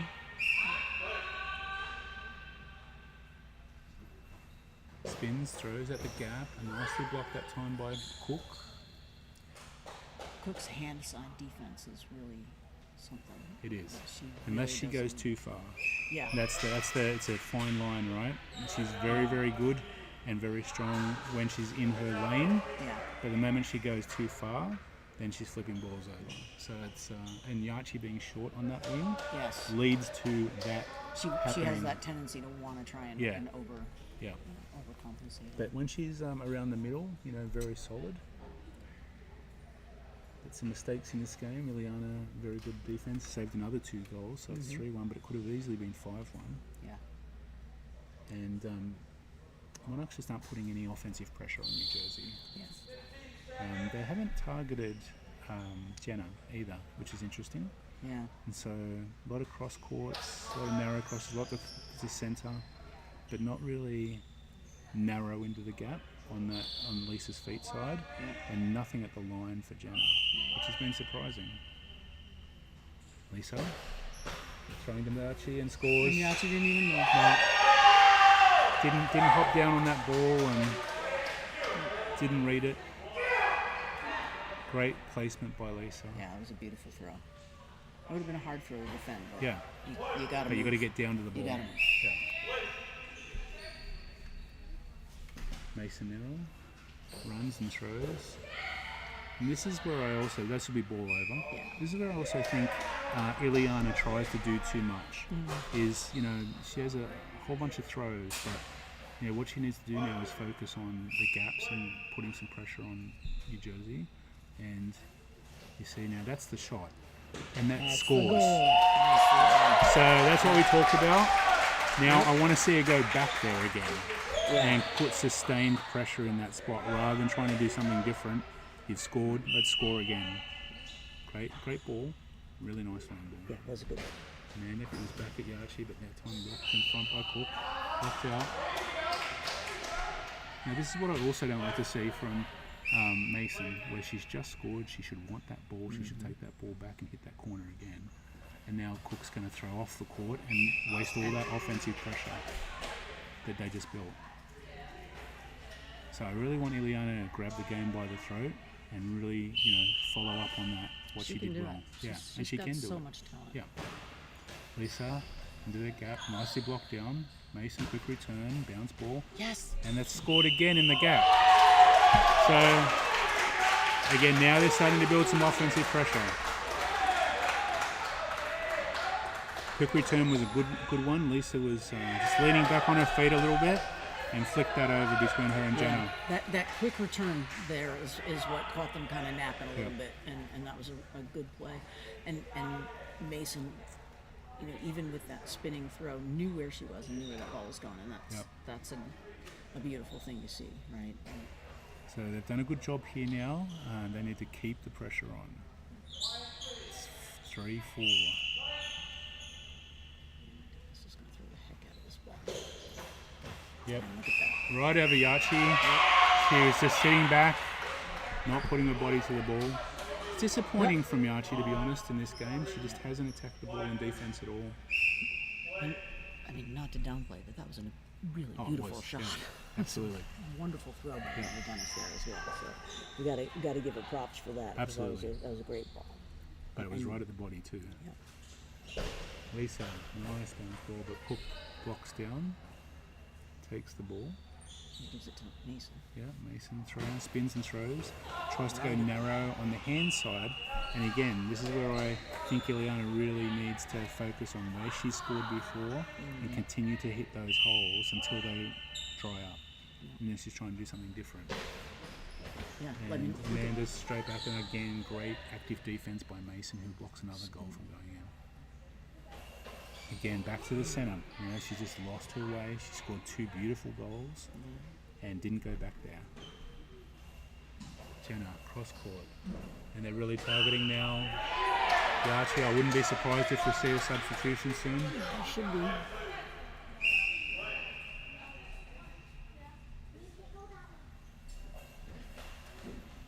It's into centre, easy for Lisa. And so now they've lost all their offensive momentum in this game after really getting 2 quick goals back. Amanda, narrow into the corner, blocked well with Mason. That was a good throw and a good ball. Yeah. Good play on both sides of the court there. Let's see if Mason can send one. From that post. She goes back to the gap on the narrow angle. That was a good defensive play by Lisa. Yeah, Get her feet well on positioned. that one. It was a good throw, too. I'd like to see Ileana just run a little bit more up the line to hit that shot, rather than run into court and then throw to the gap. Let's get around Lisa's feet there. Yeah, here we go. Yep. Okay. So it looks like they're sending Sarah Coleman rather than Michaela Lama. That surprises me. I wonder if Michaela is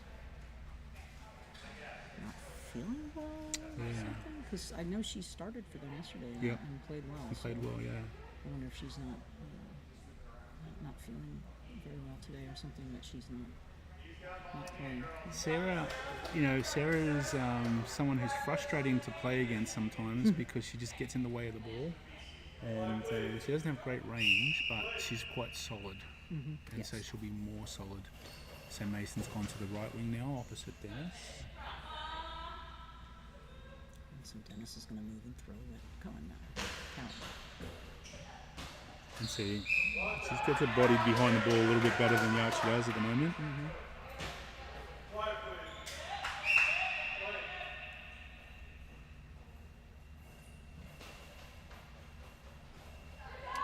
Cohen up the line to Jenna, who blocks well. That's out. So now I'd like to see Mason sweep from that right wing around her centre and throw straight through that gap or back to that corner from Jenna. She's gone around the other side. Trying to throw back, but Lisa has great range on that cross-court shot. She just knows where to be. Yeah, positions very well. That's the advantage in Lisa being the centre, honestly, is her positioning is very strong.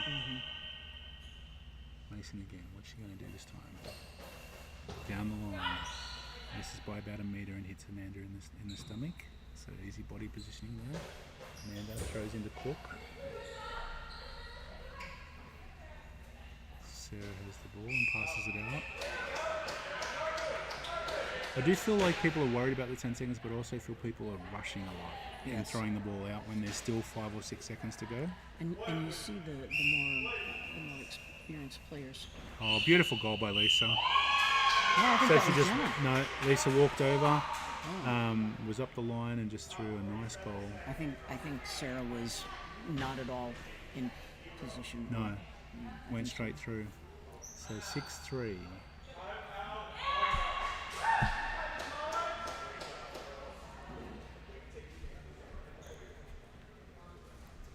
I forgot to change the score after the last one, so it is actually 6-3.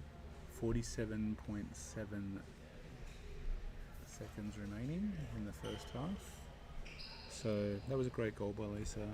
She just does the little things right, and so again though, I was after 2 quick goals, not going back to either of those spots is a mistake by Ileana. Yeah.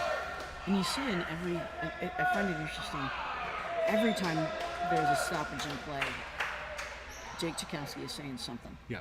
He's saying, hey, they're out of position, throw it down that line. Hey, this, hey, that. And that's really a great strength for him as a coach.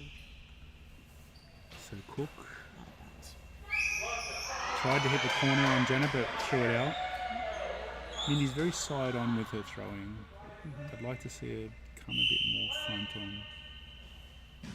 Jenna up the line. Sarah gathers. Passes to Mason, who throws into that gap. Now that's a nicer shot. That was a She good comes shot. in on a bit narrower angle there. That's what you want to see. Yeah. So she missed Lisa, but Jenna was there actually. Nice defense. Lisa just throws that up. So 25.1 seconds remaining. 6-3 to the Honeybees. Cook with the ball. Narrow, but Lisa's there without having to move too much. And Lisa and Amanda have a really good combination in that gap too. Always good coverage. Yeah. Mason with the ball. What's she going to do? Spins and throws down the line. So again, I'd love to see that sweep and back to Jenna's corner. Yeah.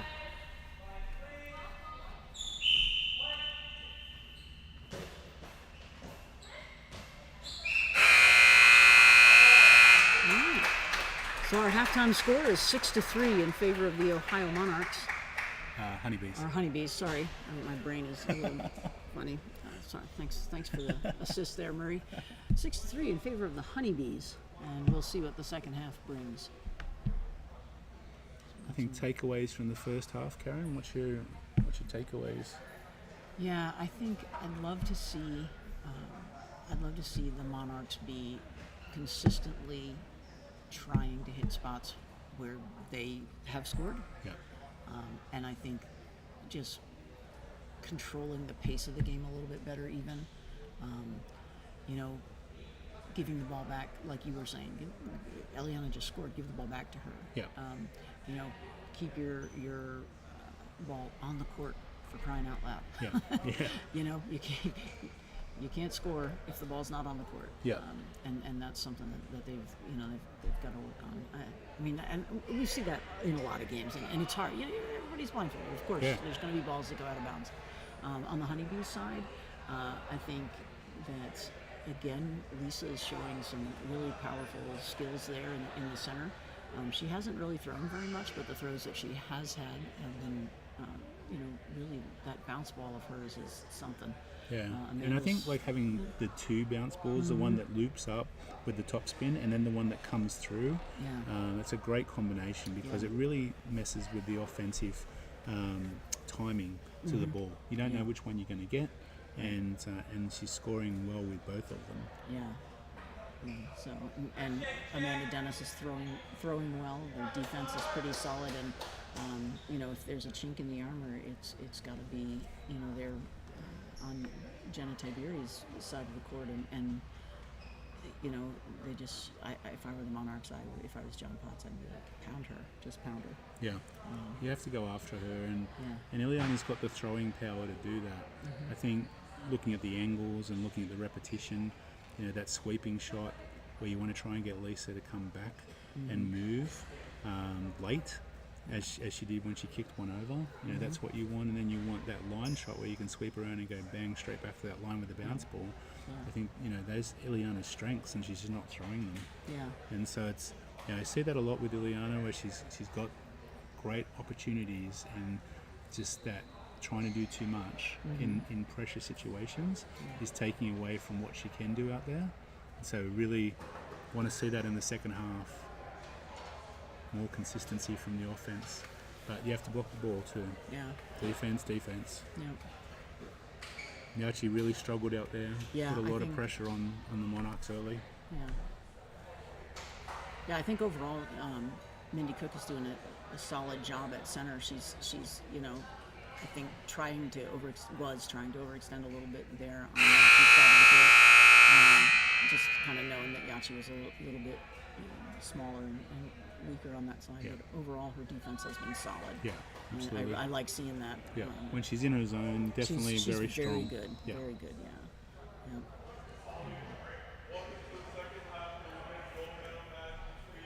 Looks like they're gonna. Everybody's got the same lineups, so no changes. Michaela Lama is still in there. That's going to play right wing for the Monarchs.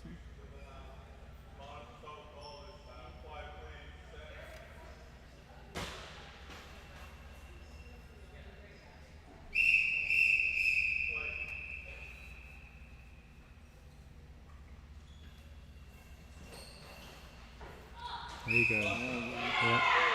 Now she's on it. Ball right in the corner at Jenna Tiberian. Tiberi did a nice job not blocking it out.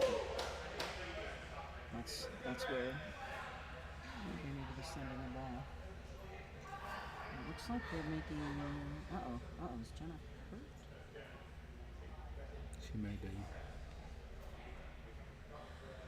Might have hit her in the face. Yeah.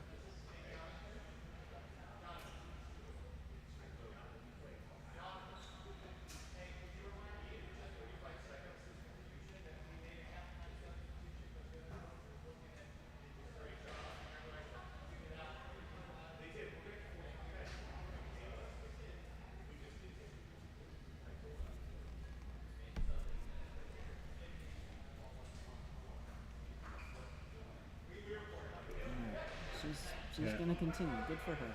Yeah, looks like she got hit in the face, blindfold got taken off. Amanda's Amanda's coming over to over. take this throw. Yeah. Fair enough. This guy's got to be ready. Be ready.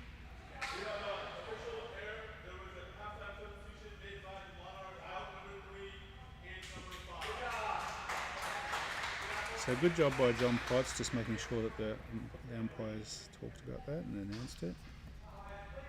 Amanda now from the left post runs up the line, just misses. Thank God for the Monarchs because Michaela Lama is not on that line.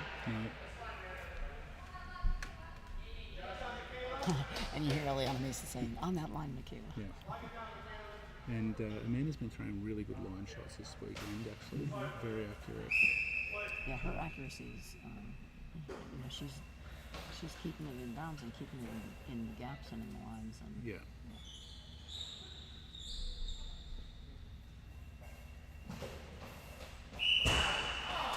And as we say that, she's throwing two out. yeah, right?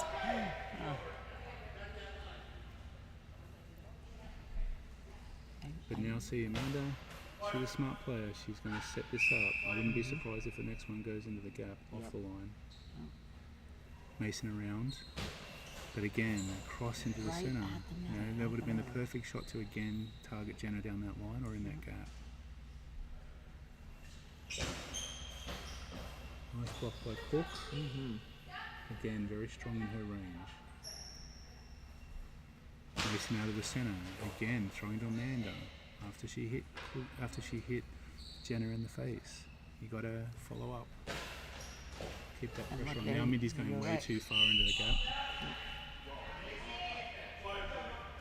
And now she's throwing. Narrow cross. Easy for Jenna. Block with her legs. Now back to the post. Cross court. Cook blocks across. And out. Again, this is where Mason should be coming around and sweeping and going back to that corner. Michaela with the ball for Monarchs. Throws up and easy for Lisa.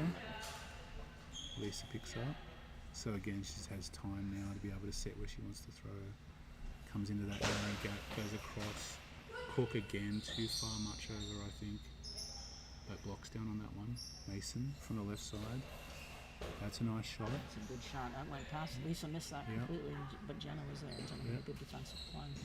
But that's the shot that Yeah. she needs to be pouncing on right there.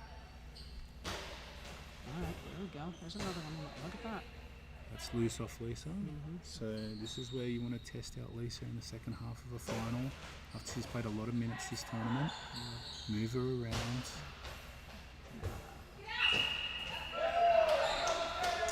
Amanda really kicking around with those legs. I like to see those legs come straight out rather than around like that. Yeah. It's a propensity to just like pick the ball up and have it come over you, kicking around on it. Especially with so many people trying top spin now. That was a good ball. Nice block by Mason.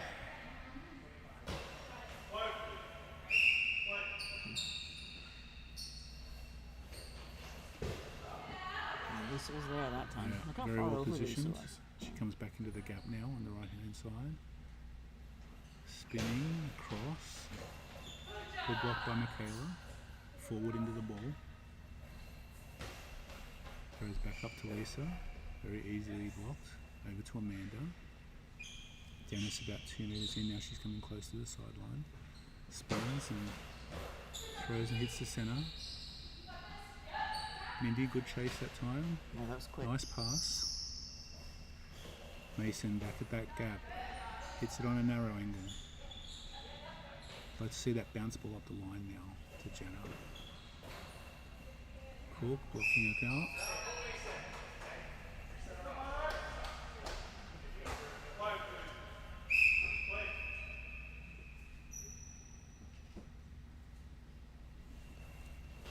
Now again, like that ball went out on Mason's side. Cook went over and took the throw.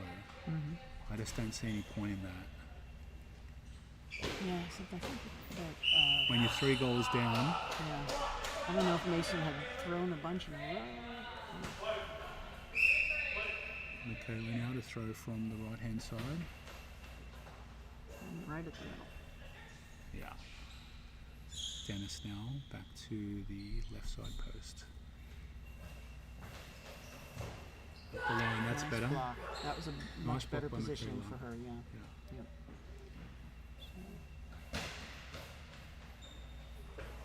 Easy for Dennis. Back. Let's see if she hooks one inside her. Nope, straight back up the line. Back to Cook.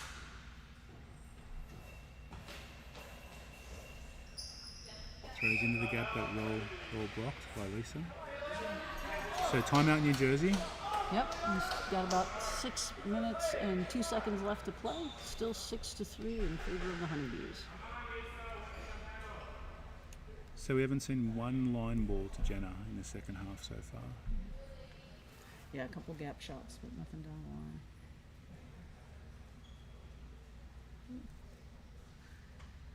New Jersey definitely have the flow of play though. They're controlling the pace of the game.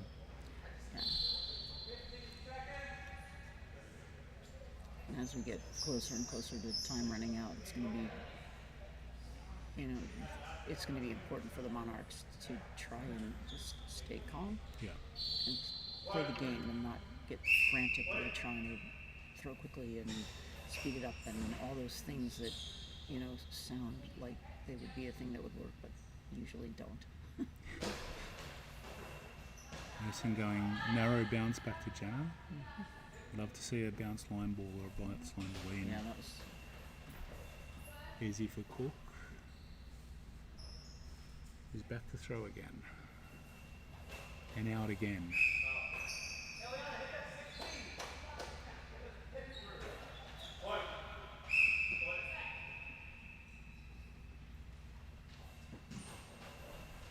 Jenna up in on Mason's feet. There we go. There's the bounce line. Oh, Nelly scores. And so again, clocked out. that's the shot, That's right? the That's shot. what we want to see. That's the shot. That's going to put offensive pressure on them. Amanda's over.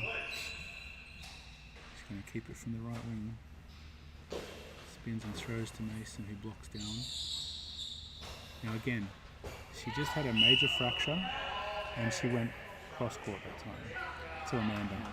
And I think she was hoping that since she was doing a quick throw, Yeah. Amanda wouldn't be set yet. Yeah. Not necessarily a bad thought. But Rare for Lisa to throw out, yeah. but just a bit of an angle there. Mason. Cook. Cook. And again throwing out. Before the high ball line. Yeah. Minnie's really got to fix that and straighten up. Jenna now 2 meters in, throws cross court ball, which is out.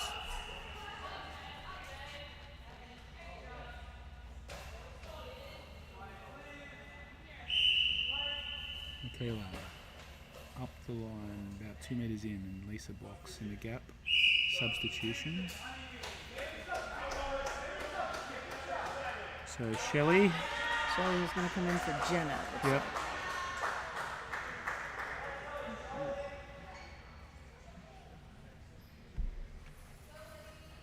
Honeybees controlling this game really well. Yeah. 4:51 remaining in the second half. 6-3, comfortable lead. But as we saw in the first half, if Ileana can find her range, she can throw some quick goals. If you look at this half, this half is 0-0. Yep. They've played them evenly this half. They just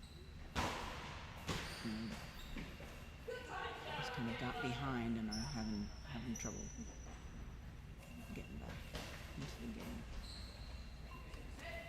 But at least they've stopped the bleeding on the defensive end. Yeah. We've just got to get some offense going and make, And Shelley's actually playing left wing, and Amanda's gone over to the right wing. Oh, and Lisa just pushed that ball around Shelley. Amanda's over and she goes back.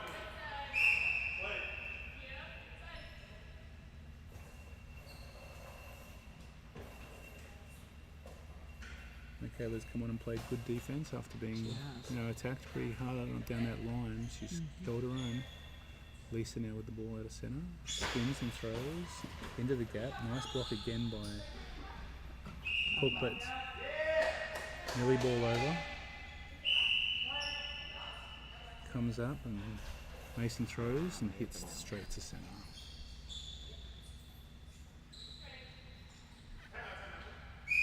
It looked like the man that was going to run right over Shelley. Yeah, sure did.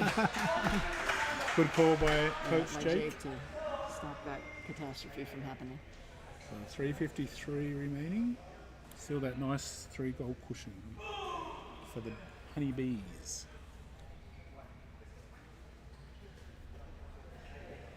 It's a great name too, isn't it? Honeybees. Yeah, honeybees. I like it. Yeah. There's a lot of goalball game left here. Yeah, You know, a lot can happen potentially. in 4 minutes. But just gotta Monarchs happen. going to have to get a bit of a roll on and put some offensive pressure Yeah, on these. and they've got to keep the ball in the hands of I Liliana think there's Mason as really much only as been possible. like 5 balls that have put offensive pressure on New Jersey in this game. And they've all come from Ileana. Yeah.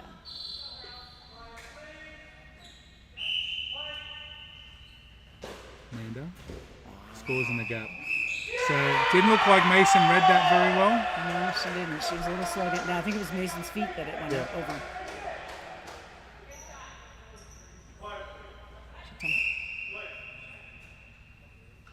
She's going to come over and take that ball now. Spins and throws.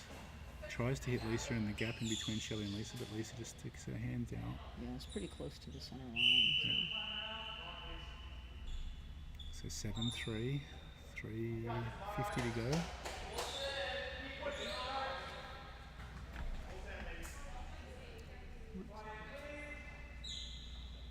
What was the official time? How far? I couldn't even tell. So Lisa spins and throws and tries to go in that narrow gap, but Mason's there this time.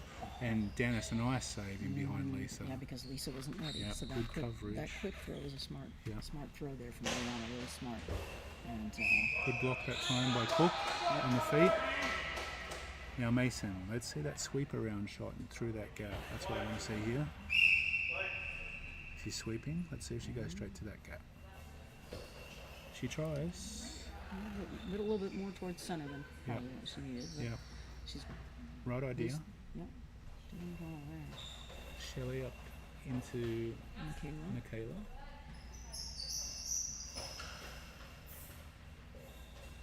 Now back to Shelley. Now back to Michaela. Out of bounds. That was a nice line Now ball. we need Eliana coming over and Yep. taking the shot, but it looks like Mindy's going to do it.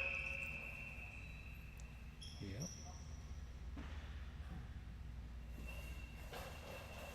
And straight to centre. So Cook's really been ineffective with her throwing, either off court or into centre mostly. Nice bounce ball. Nice block too. That's a hard ball to defend against as a centre. Really hard With that ball going away from you on the hand side. Her Now- hand side defense is Yeah. very good. Mason's over. See if she can hit that gap. Still too much centre. Well defended by Lisa. Back to Shelley, who comes back to the left side post. Runs in across court now. Mason gathers. Tries to go fast back, and that's going to go over and in. Yes. Just beats Amanda's second attempt, which was really good. Yeah, But nice shot there. Nice shot. Good shot from Mason. So 4-7, 2:26 left. Amanda back at Mason, and Mason blocks out. They had 7. I thought they had 6 still. When did they score? I'm so confused. Yeah, they got 7. Now again, Ileana scores. It goes out on her side, and Cook comes over and takes the ball and throws to centre. Oh, and that's off Michaela's foot. And again, Mason. Now secondary defense. This would have been an 11-4 game. Easily. Except for those 4 Yep. back. Literally, that's the 4th Yep. goal that she has saved. Her backup defense is astoundingly Yeah. good. Her and Amanda, Amanda was Amanda's full good stretch too. to that Yep. other line and nearly Yep. got there. Yeah. So both of them played Yeah, really both of good them played active that really defense. well. I just get really frustrated with the fact that Eliana can't maintain that offensive pressure.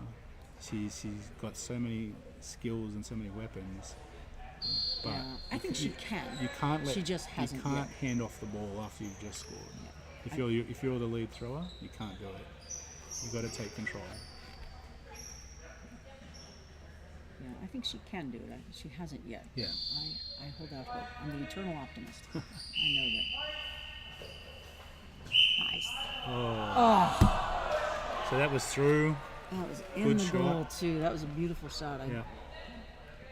Well, it didn't But as sound we've like a talked high about, ball to she's me. got a very good penalty defense. So Yeah. let's see. block this and It take looks it back like in. Lisa's going to take the throw, maybe.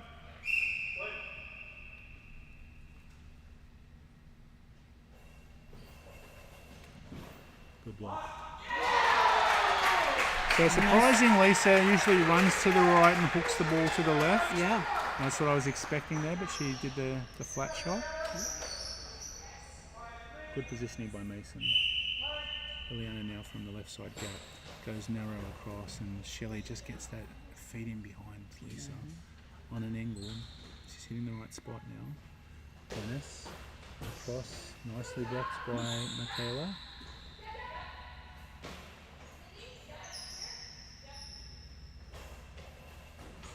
Mason tries to hit the other gap, and Amanda's there.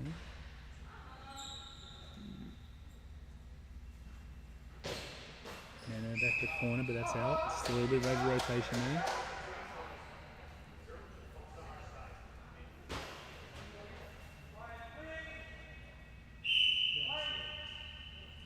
So Mindy takes the ball away again from Ileana. That time a better shot, but too much body on Shelley.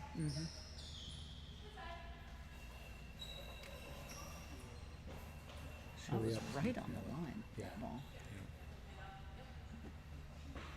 Mason down the line. Nice line shot. Got Shelley's hands, which is what she wanted. Yep.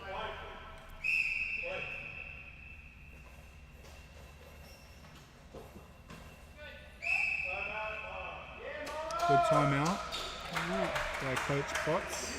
Let's see if Coach John tells Leona to keep the ball. Oh, it's foul. Oh, hey.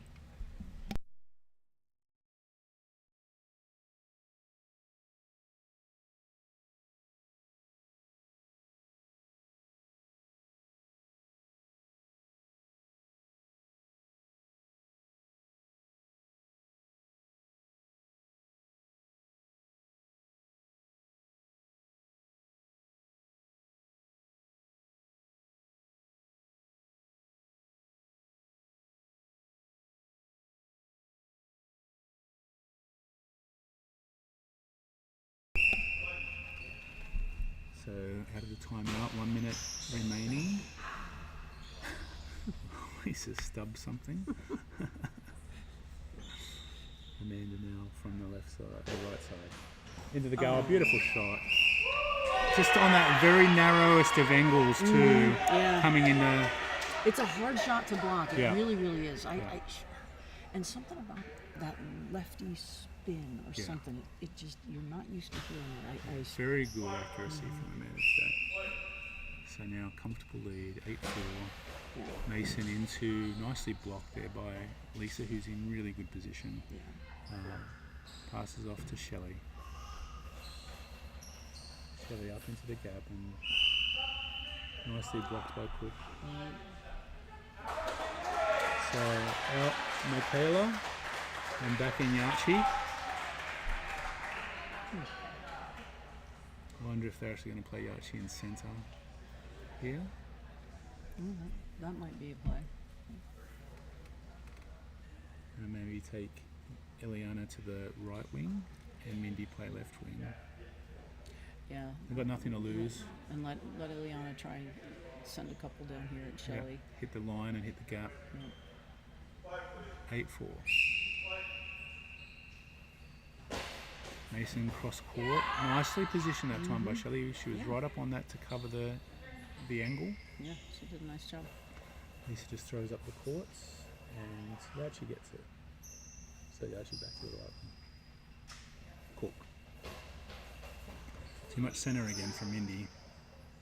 Seems to be a magnet in that. Yeah, I think so. I think Lisa's a ball magnet. Yeah. So just throw it to me. I don't want to have to dive too far. Shelly Toyashi.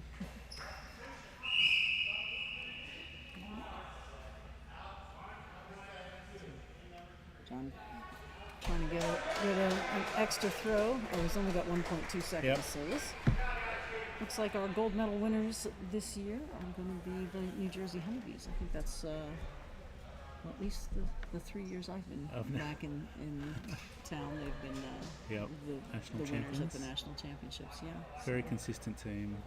Good fundamental goal ball. Good coaching. Yeah.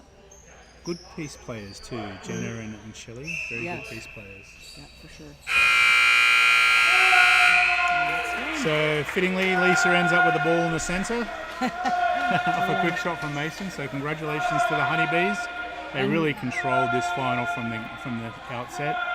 There was one goal in it at one time, but I just felt like Monarchs never were able to put consistent offensive pressure. Yeah, they came back and tied it there at 4-4 for a minute, and then just kind of couldn't keep their defense together, and then couldn't. And not for nothing, there were some really terrific throws there on the part of the Honeybees too. That, you know, goals are going to score. It's Goalball. That's why it's named that, right? But there was some wonderful play on both sides of the court, and just would have liked to have seen some better pressure there from the Monarchs. Yeah. Some more shots at those those off wings at Jenna, at Shelley, in those line shots maybe a little bit more. But all in all, a great tournament and a great ending for the Honeybees, and the Monarchs made a good showing as well. So yeah. And they're all friends. They're all down there, congratulating one another. Yeah. Yeah, again, games are being played in really good spirits by everyone. Yes. Which is really great to see. Yeah. It's nice camaraderie in the goalball world here lately, so I like seeing it. So, all right, well, I am going to, we've got the men's game, and I'm not even sure who's playing, to be honest. Oh, that's right, it's the Cobras and the Empire, right? Yeah. Is it the Killer Cobras? It is the King Cobras. Oh, that's right, so it's Daryl's team. Yeah. Okay. King Cobras from Seattle against the New York Empire. So here's the King Cobras. I'm trying to have the lineup sheet so I know who, because I don't know the players on the men's side. Yeah, so you're going to have Daryl Walker for the King Cobras. Is so number 1. And then Nathan Purcell is 7. And Richard Rosario is number Rosario? 3. Rosario? He's number 3. It says his name on the score sheet says Antonio Rozier. R-O-Z-I-E-R. Yeah, Rozier. He's number 3. Yep. And number 5 is Richard Asiu. Correct. Yeah. And then for the Empire, we've got number 2 is Tasheen Brown, number 3 is Alvin Suarez, 5 is Jaron Black, and 7 is Manuel Puma. And Jaron Black wears the white shirt with the blue, so he's easier to see. He is. We know. I can always tell who he is. Yes. The tall man with the dreadlocks. Yeah. Well, yeah. I can tell tall and white shirt. So there we go. But the Empire shirts are, and the Cobras too. Honestly, their numbers are very difficult and to they have see the because Cobra of all the face over the number, or coming out of the number. It's really hard. Like for I'm here with my monocular and I'm like desperately trying to see who is down there. You know, and it's hard to tell. Luckily, they stay in their positions a lot, so. Yeah, not like those Omega guys that are going all over the You never know universe. where Cusco's going to be. Yeah. Usually it's Rosario to start, Rosario, with Purcell in the center and Walker on the left.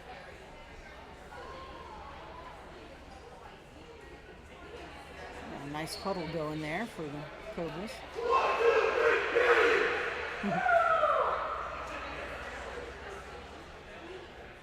And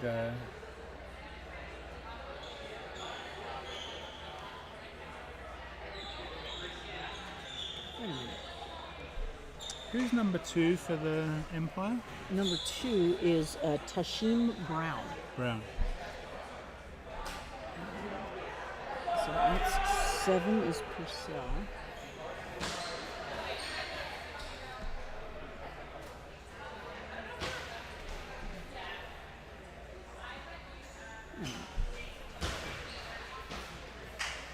Who's number 4? There's no number 4 on their list for the Cobras. I don't see Black anywhere.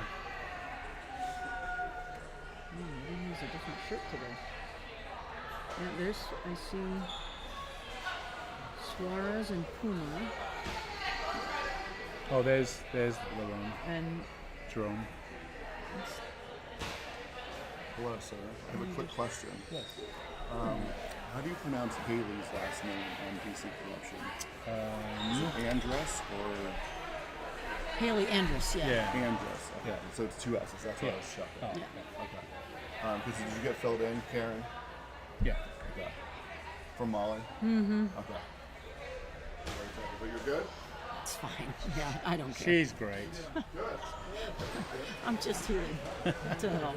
Okay, we have some different numbers than what are on our score sheet because there's a number 4 now for the Cobras, and I don't know if that's. Oh, I think guess that's Rich. Rosario. Yeah, Which- 4 is Rosario.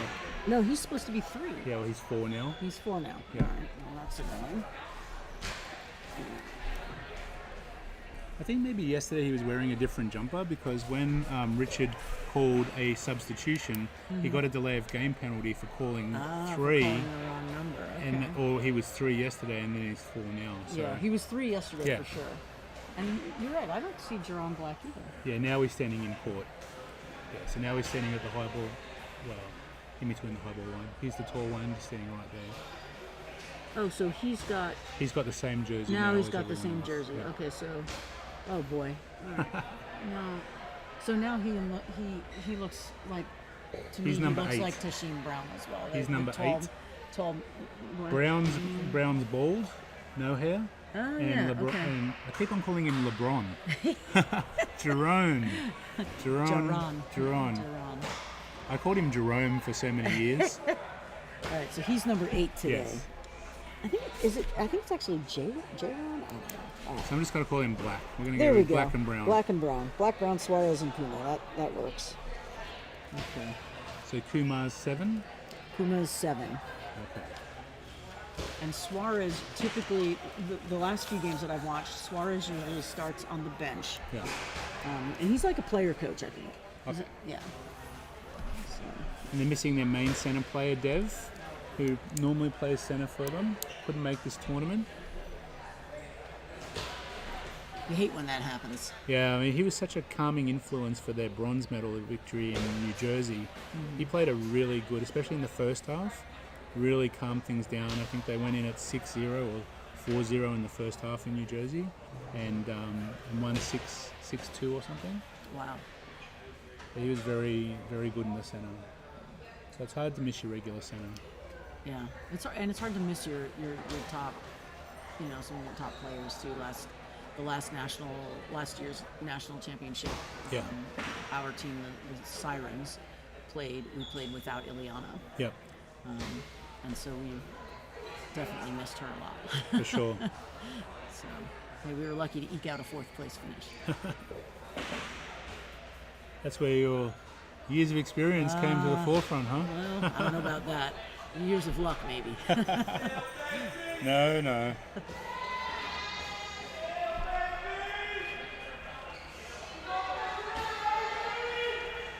So this should be a bit of a fiery final. Oh yeah. Got some big hitters out here. Some big talkers. Yeah. I think Daryl and Jerome are actually playing the best goalball they've ever played, both of them. And what I said to Jerome yesterday when I was talking to him is the thing that really strikes me now is his calm. He used to be really play on very high emotions and make silly errors because of those emotions. And now he's calm. He's the calming influence on that team. And so he's really matured as a player. And he's only 29. Yeah. He's still got the best goal ball potentially ahead of him. And I really am impressed with how he's kind of working with this team and working, to be able on himself with his discipline. And I hope he gets an opportunity to come back into that American men's team. He's definitely got some great things he could give them. Same with Daryl. Daryl's been a seasoned competitor for a long time and played many a year against Daryl when I was here from 2001 to 2010. So he's been around, he's been in multiple Paralympic teams. But going to Seattle and working with this new group of players, he's really taken on a leadership role and he's matured a lot more. Yeah. And he thinks about the game a lot more now. His defense is a lot better. Yeah. Daryl's big cry used to be, didn't score on me. And now it's not that attitude anymore. It's like, I'll get to the ball. Yep. Yeah, I know. I don't know Jerron very, very well at all, but I'm much more familiar with Daryl, and I just like the look of this leadership role on him. I think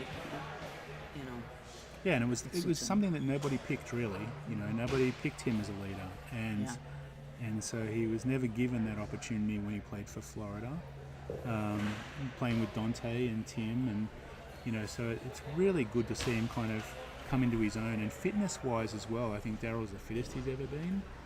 He can get through games. He's still throwing really hard at the end of the game.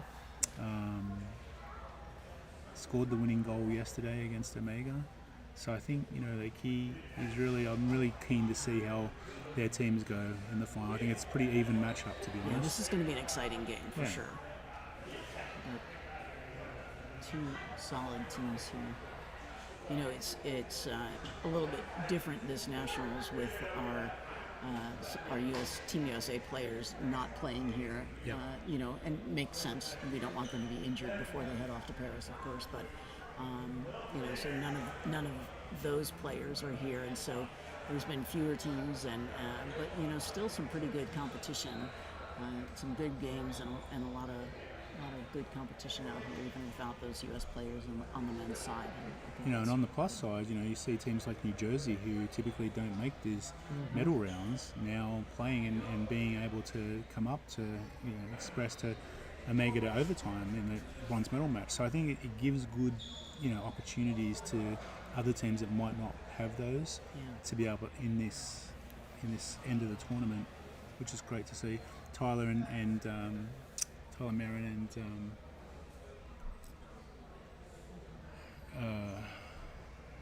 so I completely lost his name. Ileana's partner. Oh, Callahan. Callahan Young are both here and being supportive of teams. So that's good to see. Yeah, it was Tyler's wife played center there for with a good chunk. She of played that. really good actually. Really well. She's got some really solid defense going there at center Leanne's for the been Atlanta playing for a Blazers. while. Leanne played well. A lot of experience. Okay, so it looks like we've got 2, 8, and 7. So Brown, Black, and Puma. So Brown is 2, Jerron Black is number 8, and Puma is number 7. Puma with a P? Yeah, his first name is Emmanuel, and his last name is Puma. So Puma, And then looks Black, like 5 is going to start. Richard. Halsey, is it? Wait. 4. No, I think 5 is. Where is 5? There's no 5. It's the hyphenated surname. Oh, okay. Asui. Yeah. Oh, so he's 5. So then who's 4? So that's Rizio. Oh, 4 is Antonio. Yeah. Okay. Gotcha. All right. So 5. I'm so confused. So 5 might play centre here. Let me fix this too. I don't know what I'm doing here. I should have been doing this before. Our referees for this gold medal match will be tableside, the head referee, Linda Wellborn, and opposite side is Tamara Elborn. Oh, sorry, Linda Wellborn and Elborn. There you go.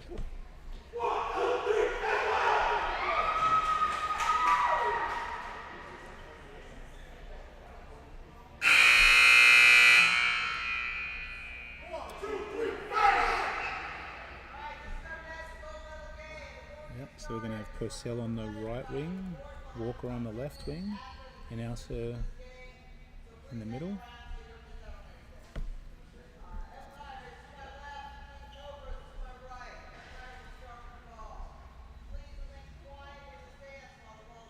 Brown will be on right, and Black will be in the centre, and Puma on the left.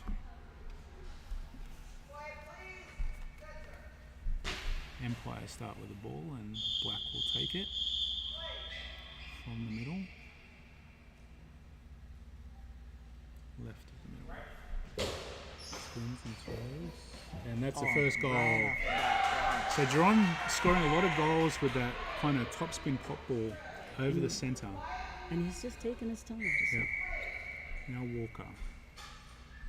Early goal down.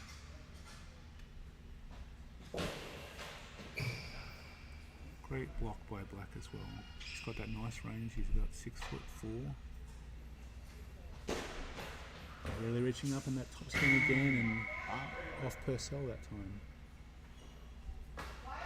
Ball's dropped into Purcell on the right wing. He comes across a little bit towards the middle. Spins and throws. And that scores. Wow. Nice Right in gap ball between. there. Yep. Right in between Black and Puma there. That was, Looks like Puma didn't go far enough. yeah. Maybe Black was a little bit early. So Brown now with the ball. Brown spins and throws narrow into the centre. Richard gets that for the Cobras. Now Walker. Cross court bounce ball. Nice angle Puma's chest, defence yeah. there by Puma. Yeah. Blocking that angle. Black to the middle. Trying to get that top spin ball over the centre, but that time he blocks down on it. Purcell with the ball now. 2 metres in from the court on the right side. Nice curve, beautiful shot. So that's a really great ball actually. That angle just went right away from Black who dived early.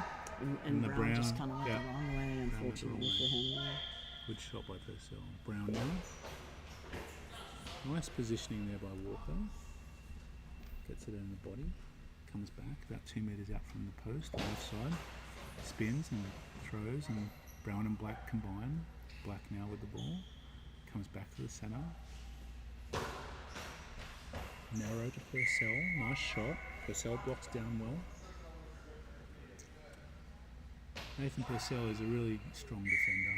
Mostly plays centre, but this time playing right wing, sorry. They're trying to get that angle on Puma again, but he's there. Puma from the left post. Triple bounce, and Purcell blocks down on that. Purcell is very good about getting over the ball and blocking down on that shot. Nice flat shot. Keeping it Walker. close to him, yeah. Yeah, Brown, good defence there. So, that was a hard shot. Yeah. Black takes that back to centre, spins and throws at Purcell on the angle. Nicely blocked down by Nathan. You saw that top hand on Nathan Purcell coming in and keep that ball from bouncing anywhere. Yeah. That was Very a good active defence by Purcell. Yeah. Brown into the gap, but well blocked by, well positioning there by Walker. His Caught it defence with has his feet. definitely improved a lot in that gap. In the post. Nice line shot. Beautiful line shot by Walker.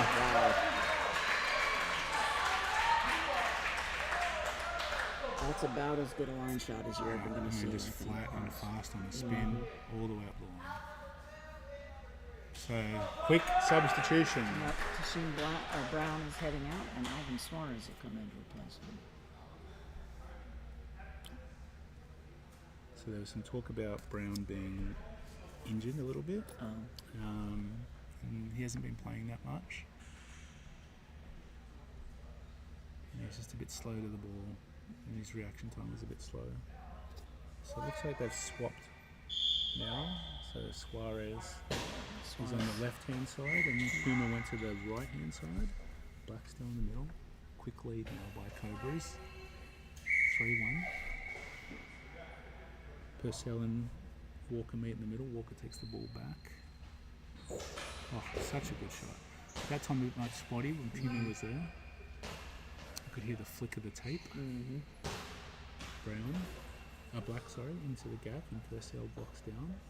Regathers, comes back about 1.5 meters in from the right-hand post.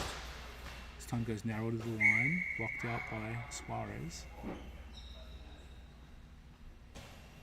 Suarez with the ball, goes back 1.5 meters out from his left-hand line. goes into the corner and Purcell blocks down.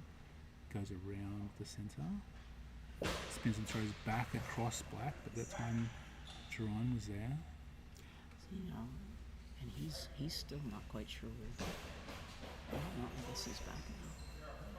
Yeah, Jerron's given himself a lot to do in this game. Yeah. I wonder if playing centre's going to take away from his scoring ability. Walker, nice cross-court ball, but just a bit far. It's very hard to hit that angle. It is. But boy, it's beautiful when you do. Yes, it is. Puma takes the ball across and spins and throws. Loopy bounce ball. Drops down and blocked by Walker.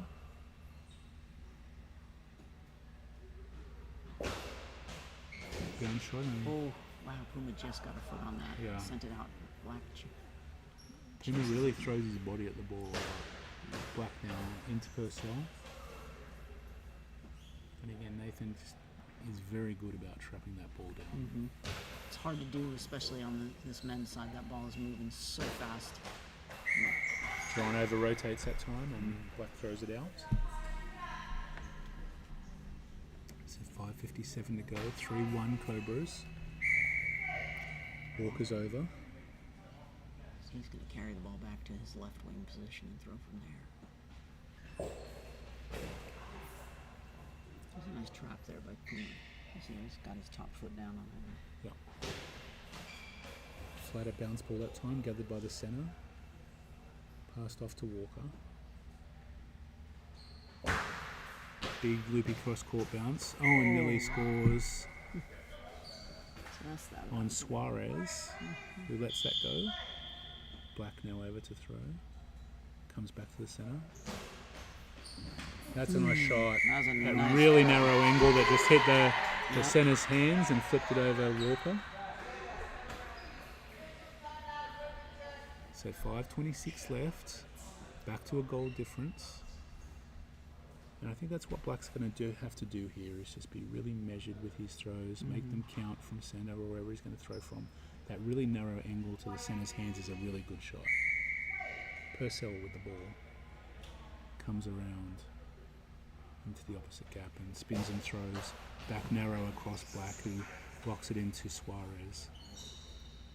Suarez's throw reminds me of the Brazilian throw who I nicknamed Frogman, because he kind of stands and delivers and has that kind of one-step bounce throw. Walker, big throw into the gap and well blocked by Puma there. Pumping Black up. He spins and throws. At the time, well defended by the centre. He blocks down with his legs. Passes to Purcell. Purcell around out of the centre. Spins, narrow to Black, but easy for Black that time. Passes to Suarez. There's that unique throw. Up to Purcell. Purcell spins back, quick throw, but just out. Yep. Thought that was going to go out a lot earlier and it kind of stayed down the line. Yeah, it had a funny trajectory to it. Let's see the angle that Black comes on here. Will he go back to that narrow gap? He's going back to center. Big loop ball, long ball. Long ball. That was pretty close. Looked like it might have just landed just a fraction on the line, but referee's called it over. Linda. She was right there. Walker's going to take the penalty shot for the Cobras. Out of the centre. And beautiful shot into the Nice corner. shot. Nice shot for Ball. Great accuracy on the penalty shot by Walker. So 4:27 left. Back to a 2-goal lead for Cobras. Suarez. No, sorry, Puma. Coming around in between Suarez. That hits the centre. Centre throws. Narrow. And blocked out by Suarez. Black's over.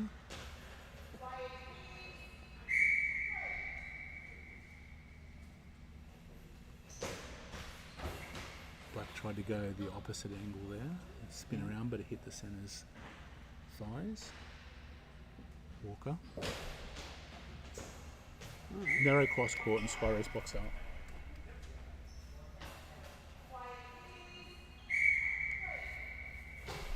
Suarez up the line and just out. tapped out by the stone.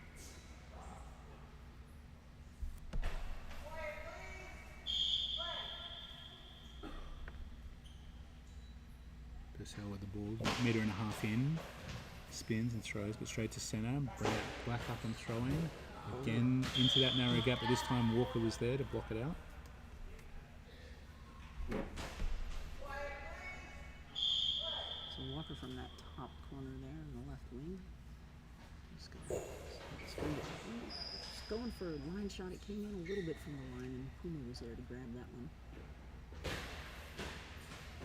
Oh, and that one's going to go off the feet. Nice move by Purcell. The ball hit his feet and popped up, and he pushed himself backwards so that when the ball landed, it didn't land behind him, but in front of him again. So It was a nice angle by Puma. It looked like it was going to score for a minute, but good active defence from Purcell. Here's Black. Going back of that gap, just hitting the centre a little bit too much and blocks down with his hands. Back to Walker. Walker, beautiful throw. He's just hitting that tape. Perfect throwing. Good block by Black. He's back on the other side and goes narrow to Nathan, but Purcell's equal to it. Good reach to the line.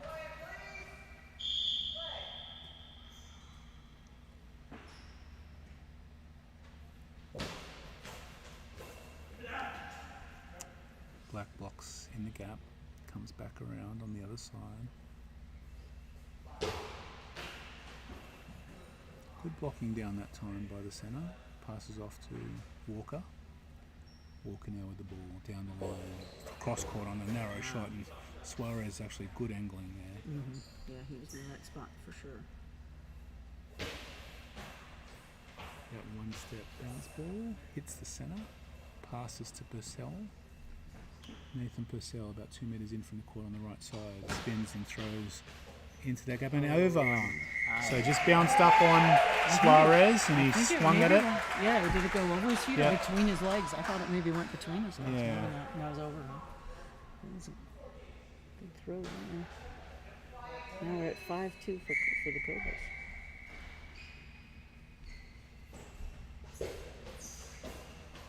Black hits Purcell in the legs and blocks down. Purcell back to 2 metres in from the right side post. Goes back again. That time Suarez gets it with his chest, blocks it out, gets over the top of it. Much better block Yeah. there. Cross court ball into Walker. Darryl now to the left side post. Takes a step back in. Well blocked by Black. Fires back at Walker. Gets a goal.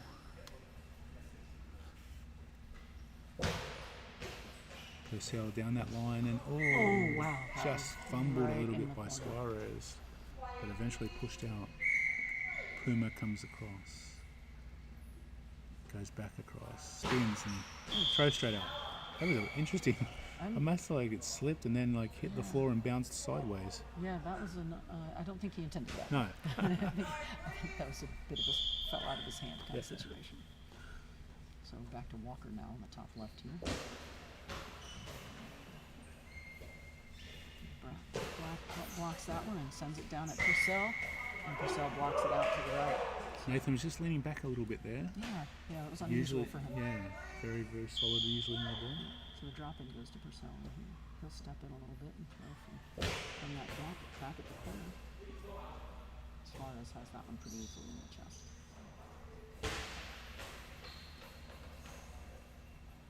An easy one for Purcell. He's going to meet Darryl Walker at back center and give Darryl the ball. Darryl goes back up to the left and takes that gap shot again. Off the feet of Puma and ball over. So Darryl will get another shot at it and see what he does this time. Looks like he hands it off to Purcell, who's going to throw from that left wing spot. Right at the middle. Oh, he's not ready. Black unfortunately Black- just missed that shot. Black had the right idea Yeah. because Nathan Purcell was not ready on defense. And There's a big Black's big throw gap had in the been- gap there. Unfortunately, he went to the line. Yeah, well, and out of bounds. Yeah. So yeah. Resetting cross court ball from Purcell. Yeah. So Puma's got the ball on the right wing for Empire now. He sends it cross court at Purcell, who's got that. And that 3 gap.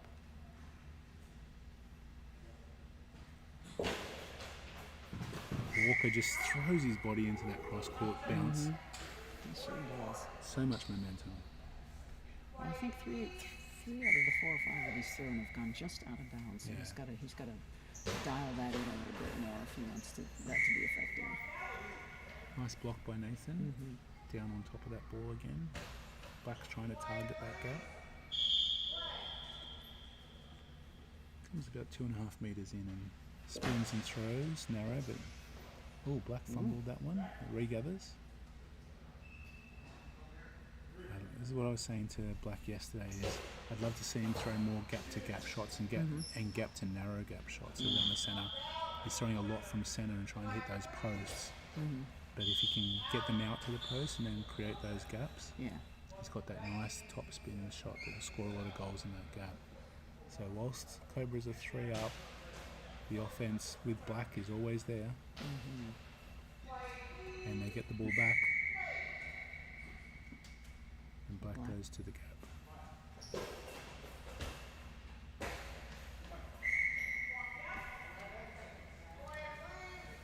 Yeah, pretty great defense on both sides of the court, really. In this game, it's been fun to watch. Well, he kicked at that one. So Black kicked at it last minute and kicked it over Puma.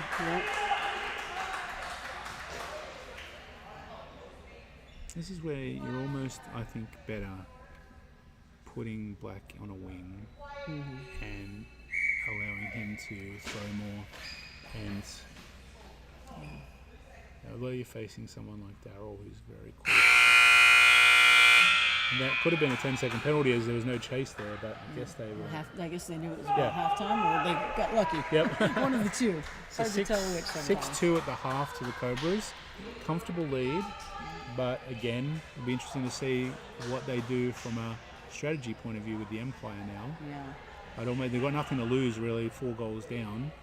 I would maybe think about moving Black out to one of the wings and letting maybe Puma come and play that center. He's got some pretty solid defense, and with Black, I mean he's a good defender, and I'm sure that's why they have him in center. But they need him to be able to be throwing and putting some offense. You don't want to rob your offense to pay you defense. You've got to have faith in players to be able to block the ball, and you can't rob each other. Yeah. It's unfortunate, you see Black just maybe fatiguing a little bit, kicking late at that last ball, kicking it over Puma. Yeah. And you don't want to get to that point. I mean, we've both played a lot of centre, and at the end of the tournament, you are fatigued if you're playing a lot. Oh yeah. And it's you're probably a little bit slower, or you're a little bit more fatigued, and your judgment maybe to go for a ball is not as great as it could be. And so you don't want to get into that cycle of trying to get everything. Yeah. And then just popping them up. Popping them in is not a great way to go. Well, and I think it's hard too, being kind of the primary defensive guy for your team and the primary offensive guy for your team, and that's kind of where Black is, and it's going to be, it's hard to play center and be the primary thrower. It's you've done it, I'm sure you know, so it's tough. It's tough. It's a lot of work. I think I've only done one national championship final where I was the centre and scored the most goals in my team. I think we were playing Queensland and we won 7-0. I scored 6 of the 7, but I was throwing top spin bounce balls, so it wasn't like I was running to throw a lot. I pretty much had like a one-step top spin bounce ball, and so it was more about accuracy and angles, and we targeted a player. But like here, you've got a really strong defense, and more importantly, you've got a strong defense against kind of Black's throwing power. You've got players in the Cobras who block down on the ball and are really good at doing that. So it kind of takes away Black's offensive real weapon, and he has to, like the goal that he scored in that narrow gap off the center's hands was great, and then he's had a couple of good shots, but it's going to be hard to score a lot of goals on this good Cobra defense. They're going to have to come out swinging, the Empire. He's going to have to really start to get some momentum, change the flow of the game. It was interesting, yesterday's game, the Empire and the Thunder, it wasn't really near to the end either, but Black was playing center, and he just really slowed the game down. Yeah, because they were up 8-0, weren't they? Really pretty quickly. And so he just like, Yep. just and so they just need to get that momentum. Yeah, back so up. now you're Ah, seeing it. there So we go. Black's gone to the left wing. Looks like Puma. So Brown.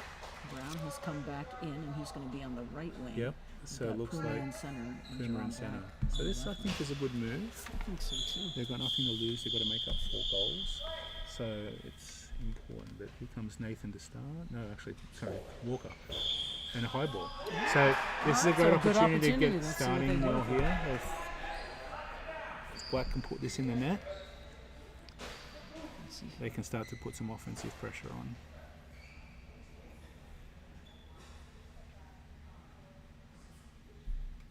Walker setting up in the centre, as is Black. Nice ball in Nice. the corner. That was Yeah. a good play.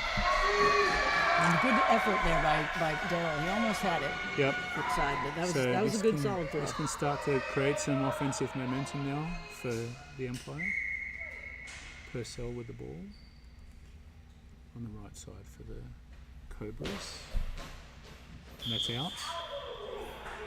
And look, here goes John Black. He wants that ball back in here. Yeah. It's terrible.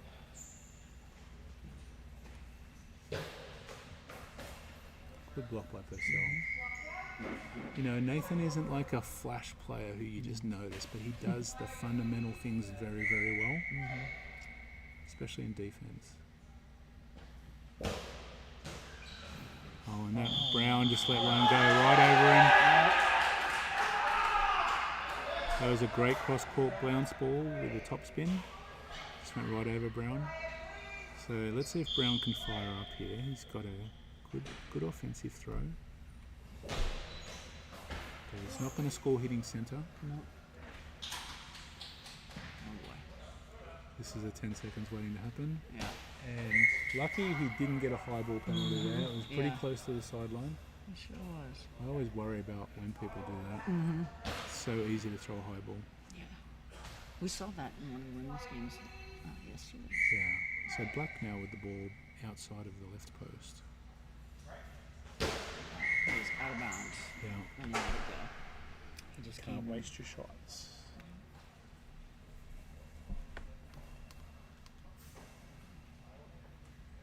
Darryl Walker's over.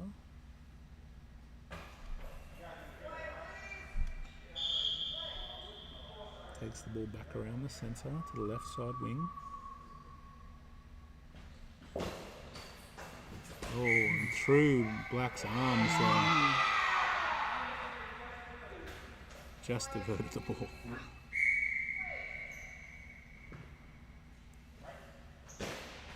Black sends that one right down the middle. So he's got to recalibrate a bit. See if he can get some into those gaps. Oh, Daryl, that's way out.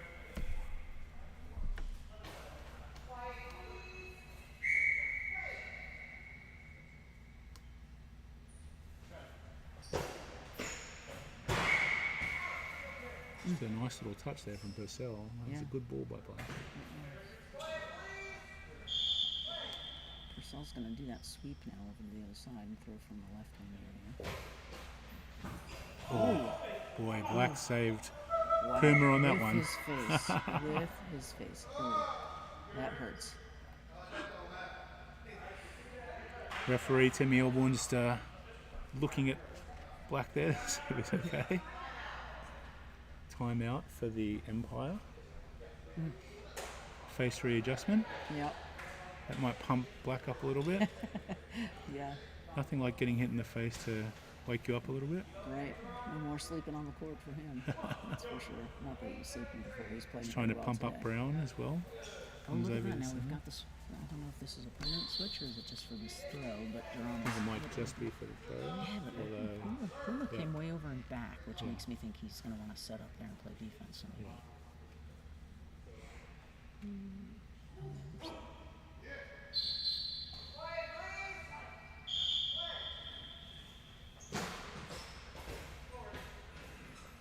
Again, Purcell just with that top leg just trapping down on that ball on the rise. Yeah. It's just the little things in the defensive structure that make the big difference here.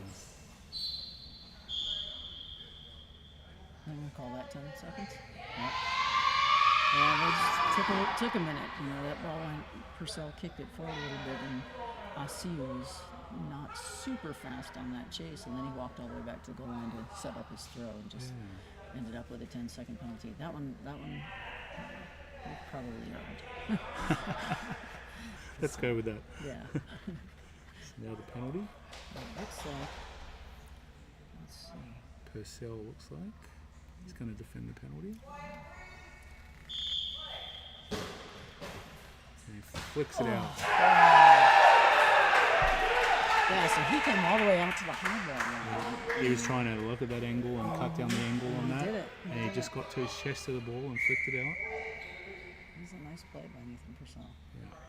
So Darrell Walker with the ball now on the left for the Cobras.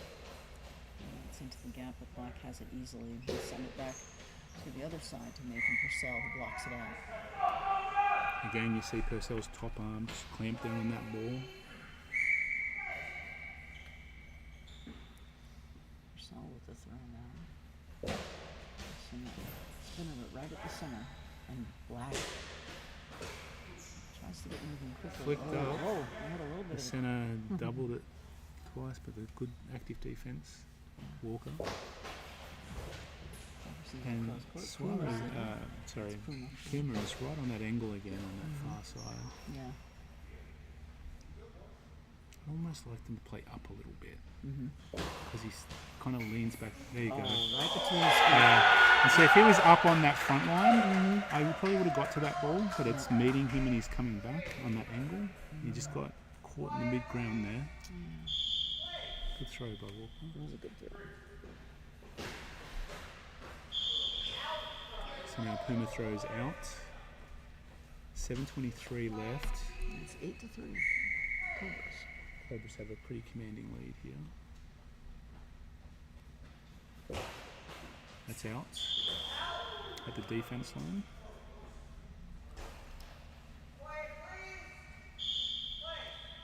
There's Brown with the throw. Again, Purcell stay over the top of that rising ball.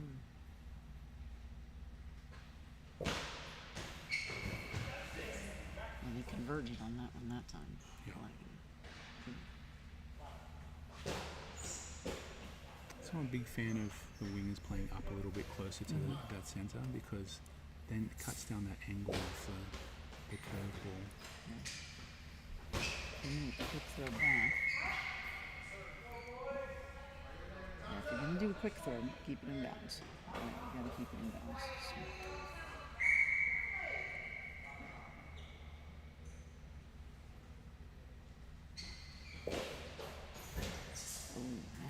Bounces up in the air. And gets it out of bounds at that far corner. Brown was scrambling then. Yeah, so nice defense there by Brown. Black with the ball, back to the centre. Really testing Nathan, but Nathan's really all over that ball.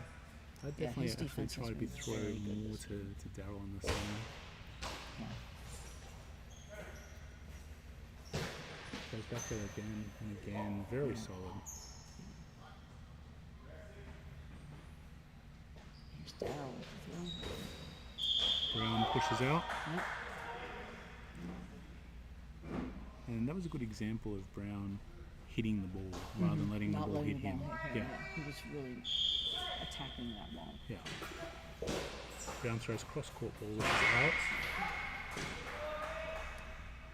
Purcell will get the drop here on the right side for the Cobras.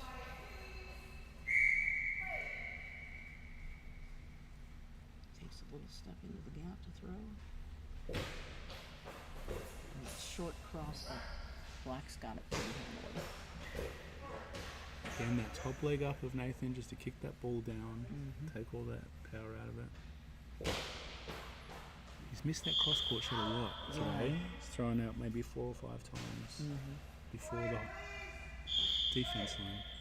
Brown They're really going at him now. Yeah, it's.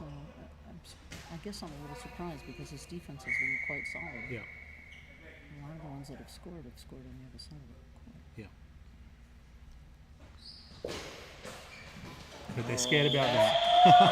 Yep, that must be it. That was a very nice shot from Darryl Yeah. Walker, and that On the- short cross into that Yeah, gap. And the angle, beautiful, beautiful Black angle. kinda overshot Again, him. though, I feel like him playing back on the angle is not helping them here for Puma. yeah. So 9-3, Cobras have really dominated this game. Oh, right. I'm so sorry. They've done very well.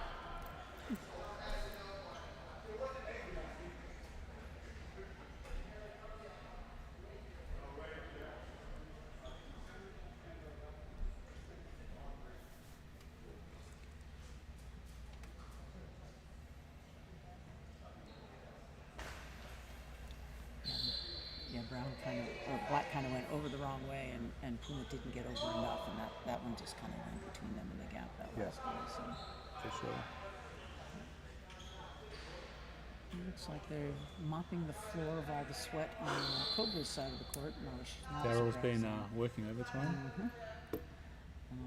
On the right side of the court, on the Empire side, Jerome Black has the ball at back center. He'll take the throw.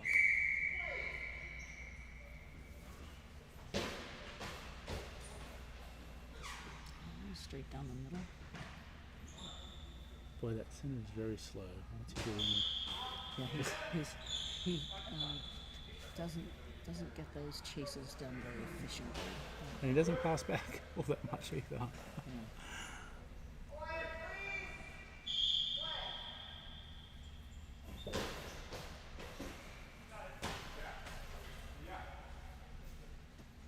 So Purcell's got the ball now on the right for the Cobras. He sends that one right in the middle at Jerome Black.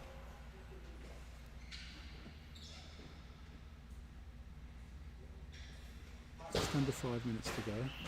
Oh, that hit the post. Post and out for Black. That was actually a really good close. shot. It was a nice big bouncer and pretty well placed, just the tiniest bit out.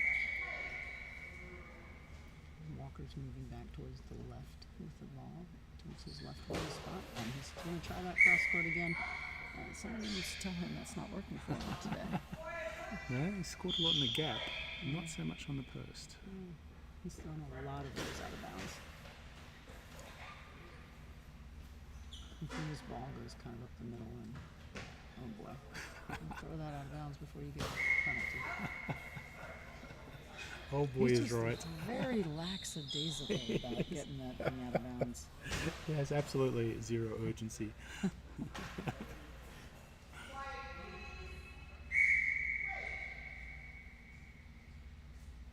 Back from the middle, narrow. Right off the center. Good block though that time. Yep.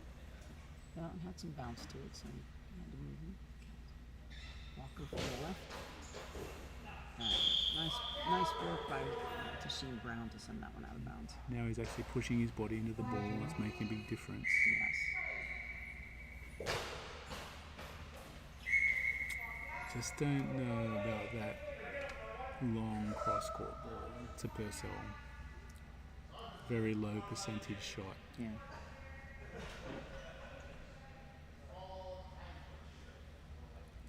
Even lower percentage if it goes out of bounds. Yeah. You're very tough on the out of bounces. You're not a fan. I'm not a fan. I'm not a fan. Me either. I'm not a fan of the out of bounds.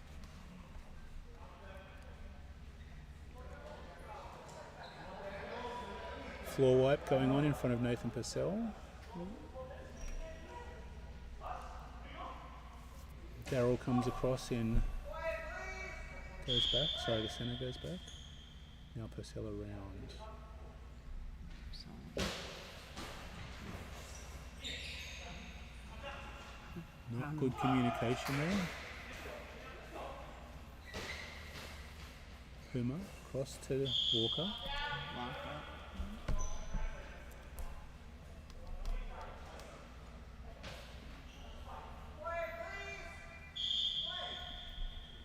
Walker with the ball from the left side post. This time he goes narrow. Good block by Black. Spins and throws back to Purcell, but again, just takes all the momentum out of that ball. Nathan throw into the centre. Comes back and narrow, but out. Just want him to take a second, to know where he is, and Yeah. he's overextending, and he just keeps throwing out on that left-hand side. Yeah. Doing the same thing and expecting a different result is not great goalball. It's difficult when you're 6 goals down though. Yeah. With only 3.5 minutes Yeah. left. in the third round. Walker determined to hit that cross-court shot. One of them will make it. Yeah. Puma Sends that one into the gap, and again Purcell just with that top leg pushing And down. good thing he was there because the center didn't get down at all. He came pretty far over to block that. It was a really good play by Nathan Purcell. He sends that ball though right back at Jerron Brown in the center. He didn't have to do a lot to get that. That one goes to. So I think that's the better shot for Black I think so to go too. towards Walker. And he got a fracture there, and Lamar Brown's put that over the top of the goal. Yeah. That ball was moving. Yeah. So 254. We doubt they'll get 6, but they can get a couple. Let's see. Brown comes cross court to Purcell, and Purcell's got that one pretty easily.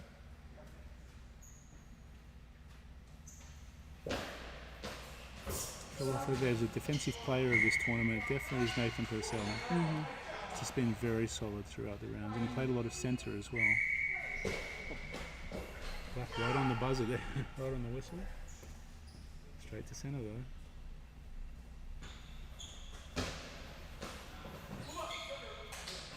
And Black's right up on that high ball line. Sure is. Puma across Walker. Purcell's over. Darryl Walker's gonna pulls take him the off. shot. It's over again. Wow. He sent those last couple gap shots there in that three have hit Brown and gone over the goal Yeah. Brown's leaning back a little bit. a little bit. Yeah. Yeah, honestly, if those balls were Maybe a little less pace a with little the top less spin. pace, he Probably would might- have he might been scored. in the goal, Yeah.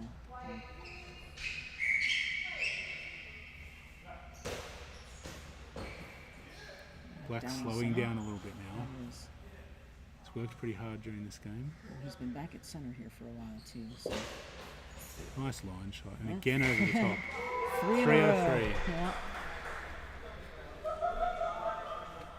So Brown's definitely getting a body on him, but he's not really able to control That's right. the ball once it hits And again, him. he's just not pushing his body into the ball like he was in the first part of this half. Makes a big difference to what's going to happen with the ball trajectory. Puma comes back to the left side and throws cross court. Darrell's got that one. Yeah, well positioned that time by Darryl coming across. Let's see if he can put one in the net. Goes across into where he scored before, but that time a much better angle and closer that time Puma was to Black. Good again defense by Purcell, just doing what he needs to do. Yeah, he's very solid there. So timeout Cobras, minute 44 left. The score is 9-3 in favor of the Cobras. So unlikely that the Empire would be able to make that much of a comeback in such a short time. I think the Cobra would be more happy with letting in 3 goals and scoring 9 in this game. Their defense has been really strong, Yeah.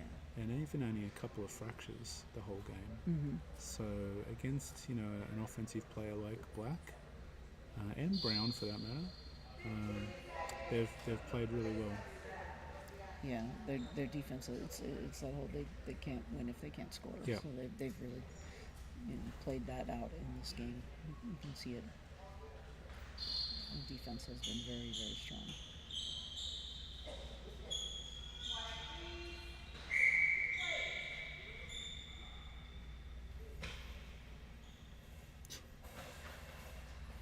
Nathan just stopped himself there. It's like a false start. Yeah.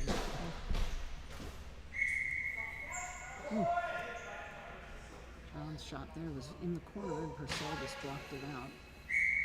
Now Purcell's got it on the right wing for the Cobras, and he will take his shot from about oh. He sends that one into the gap and goes off Black's hands. Puma gets it. And Puma sends that one kind of straight down at where Nathan Purcell is waiting. The center now, Richard Asayi takes one of his few shots of the game. The quick return goes off his hands, and I think Darryl got another hand on it, and it just barely went out of bounds. Yeah. Yeah, that quick shot after Alci's throw, he was not 100% ready to play defense when that ball That started. was a bad chase by Brown. He just walked a couple of steps and then said, "No, I don't want it." Yeah, Black says quickly. right in down the the center. middle. Doesn't matter how much goalball you see, there's so many center shots, always. I think if you were to mark where throws are and the percentage of shots that go to center, it would be amazing. I did that once for a tournament, and I think it was something like 29% of the balls that were thrown were either at dead center or out of bounds. Well, I'm surprised it's not higher than that, actually. Just a little push up the court. Still a bit early to do that stuff, I think. Being 6 goals up. 35.4 seconds to go. Timeout for the Empire. They don't have time to even take 6 shots, and always make No, six that's shots. right. So, Yeah. so I think we've got. New national championships, and Yeah. I think Seattle finished second last year. So to me, that's a great result too.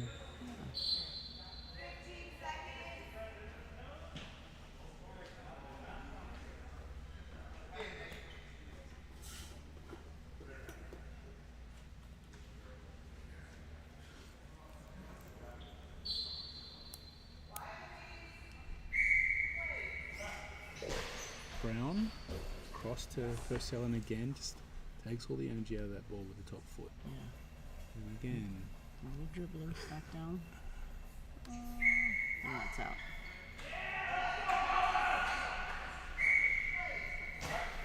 Puma, quick return, but again straight into Nathan. Darryl's like, let me come over and fix this slow throw thing. Let me just smash one into him. Takes it back. Oh. And he throws a soft, an even softer throw. This is pretty silly. Black. Straight into the center.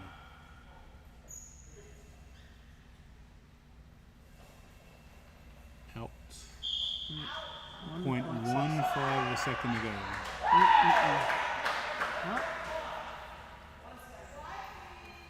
Well, a well-fought game. I think the Empire had some good moments and some good points. Yeah, I think Cobras really just controlled that game from the start and never let Empire get in. And Black had to do too much out there early, and really, Well, and they handled their defense. Their defense was really spot on. Yeah. And that was a good thing. Yeah. Again, I think Nathan and Darryl both played very, very well in defense. And so, congratulations to the Seattle King Cobras, their first USABA National Championship. And it's great to see new teams, like not new teams that have been around for a little while, but these teams kind of coming and winning for the first time. Nice to see these guys shaking hands and giving hugs. Hugs, yep. Nice. Again, nice good sportsmanship. I love to see that. Love it so much. So, congratulations, Cobras and Empire. You guys played a great tournament, and it's been wonderful commentating up here for you guys. And in about 10 to 15 minutes here, they'll be setting up, and we'll have the awards ceremonies for the medalists, and then also for MVP and the Cody Carmichael Spirit of the Games Award. So we'll be back in a little bit with that action here from Plasma Gym at Turnstone.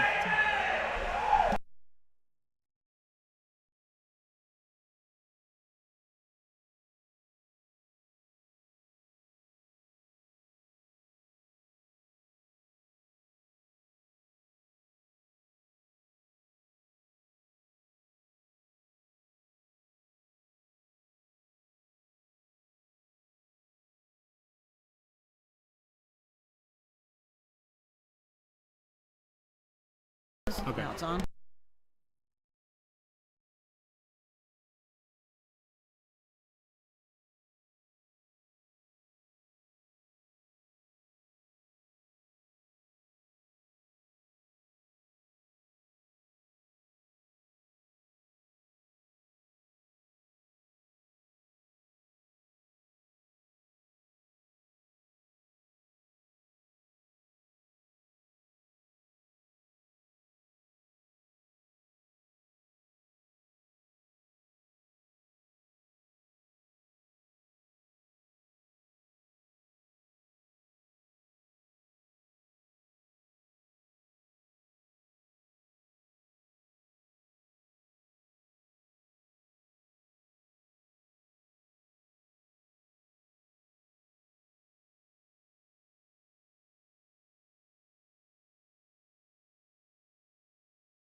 Okay, so we're back for the medal presentations for the 2024 USABA Goalball Championships at Fort Wayne, Indiana, at the beautiful Turnstone complex. Down there you'll be able to see Tournament Director Josh Lucas coming into frame, and CEO of the USABA, Molly Quinn, down there as well, presenting the medals. Great day of finals, some good goalball.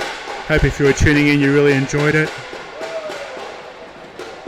Lots of noise sticks out, as you can hear.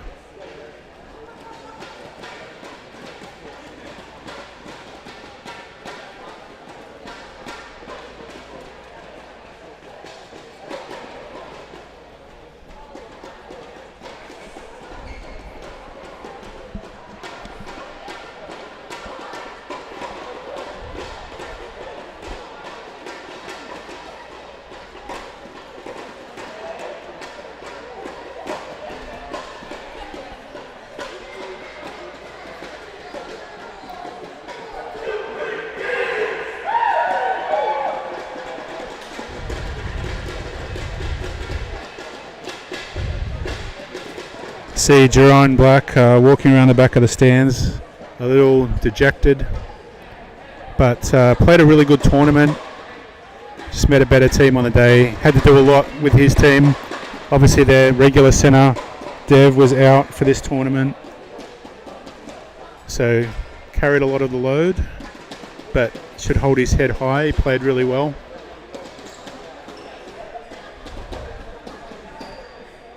And Darryl Walker, I believe, won the national championships with Utah and may have won a national championships with Florida as well.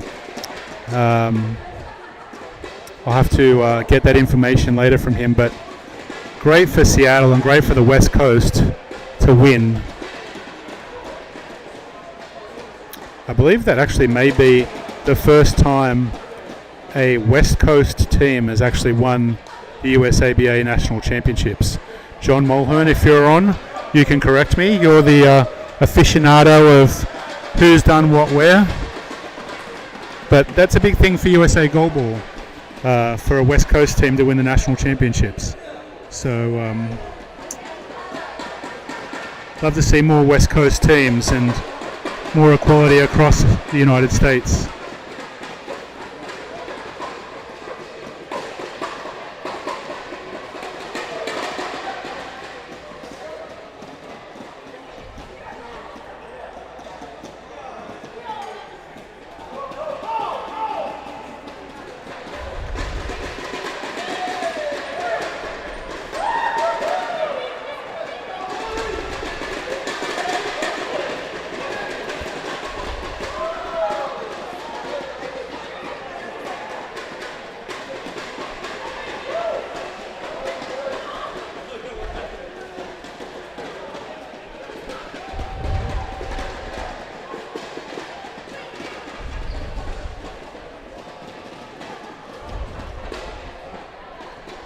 Looks like we're nearly ready. Some of the volunteers and the referees are seated down there. Molly Quinn's talking to them right now. See if I can get a picture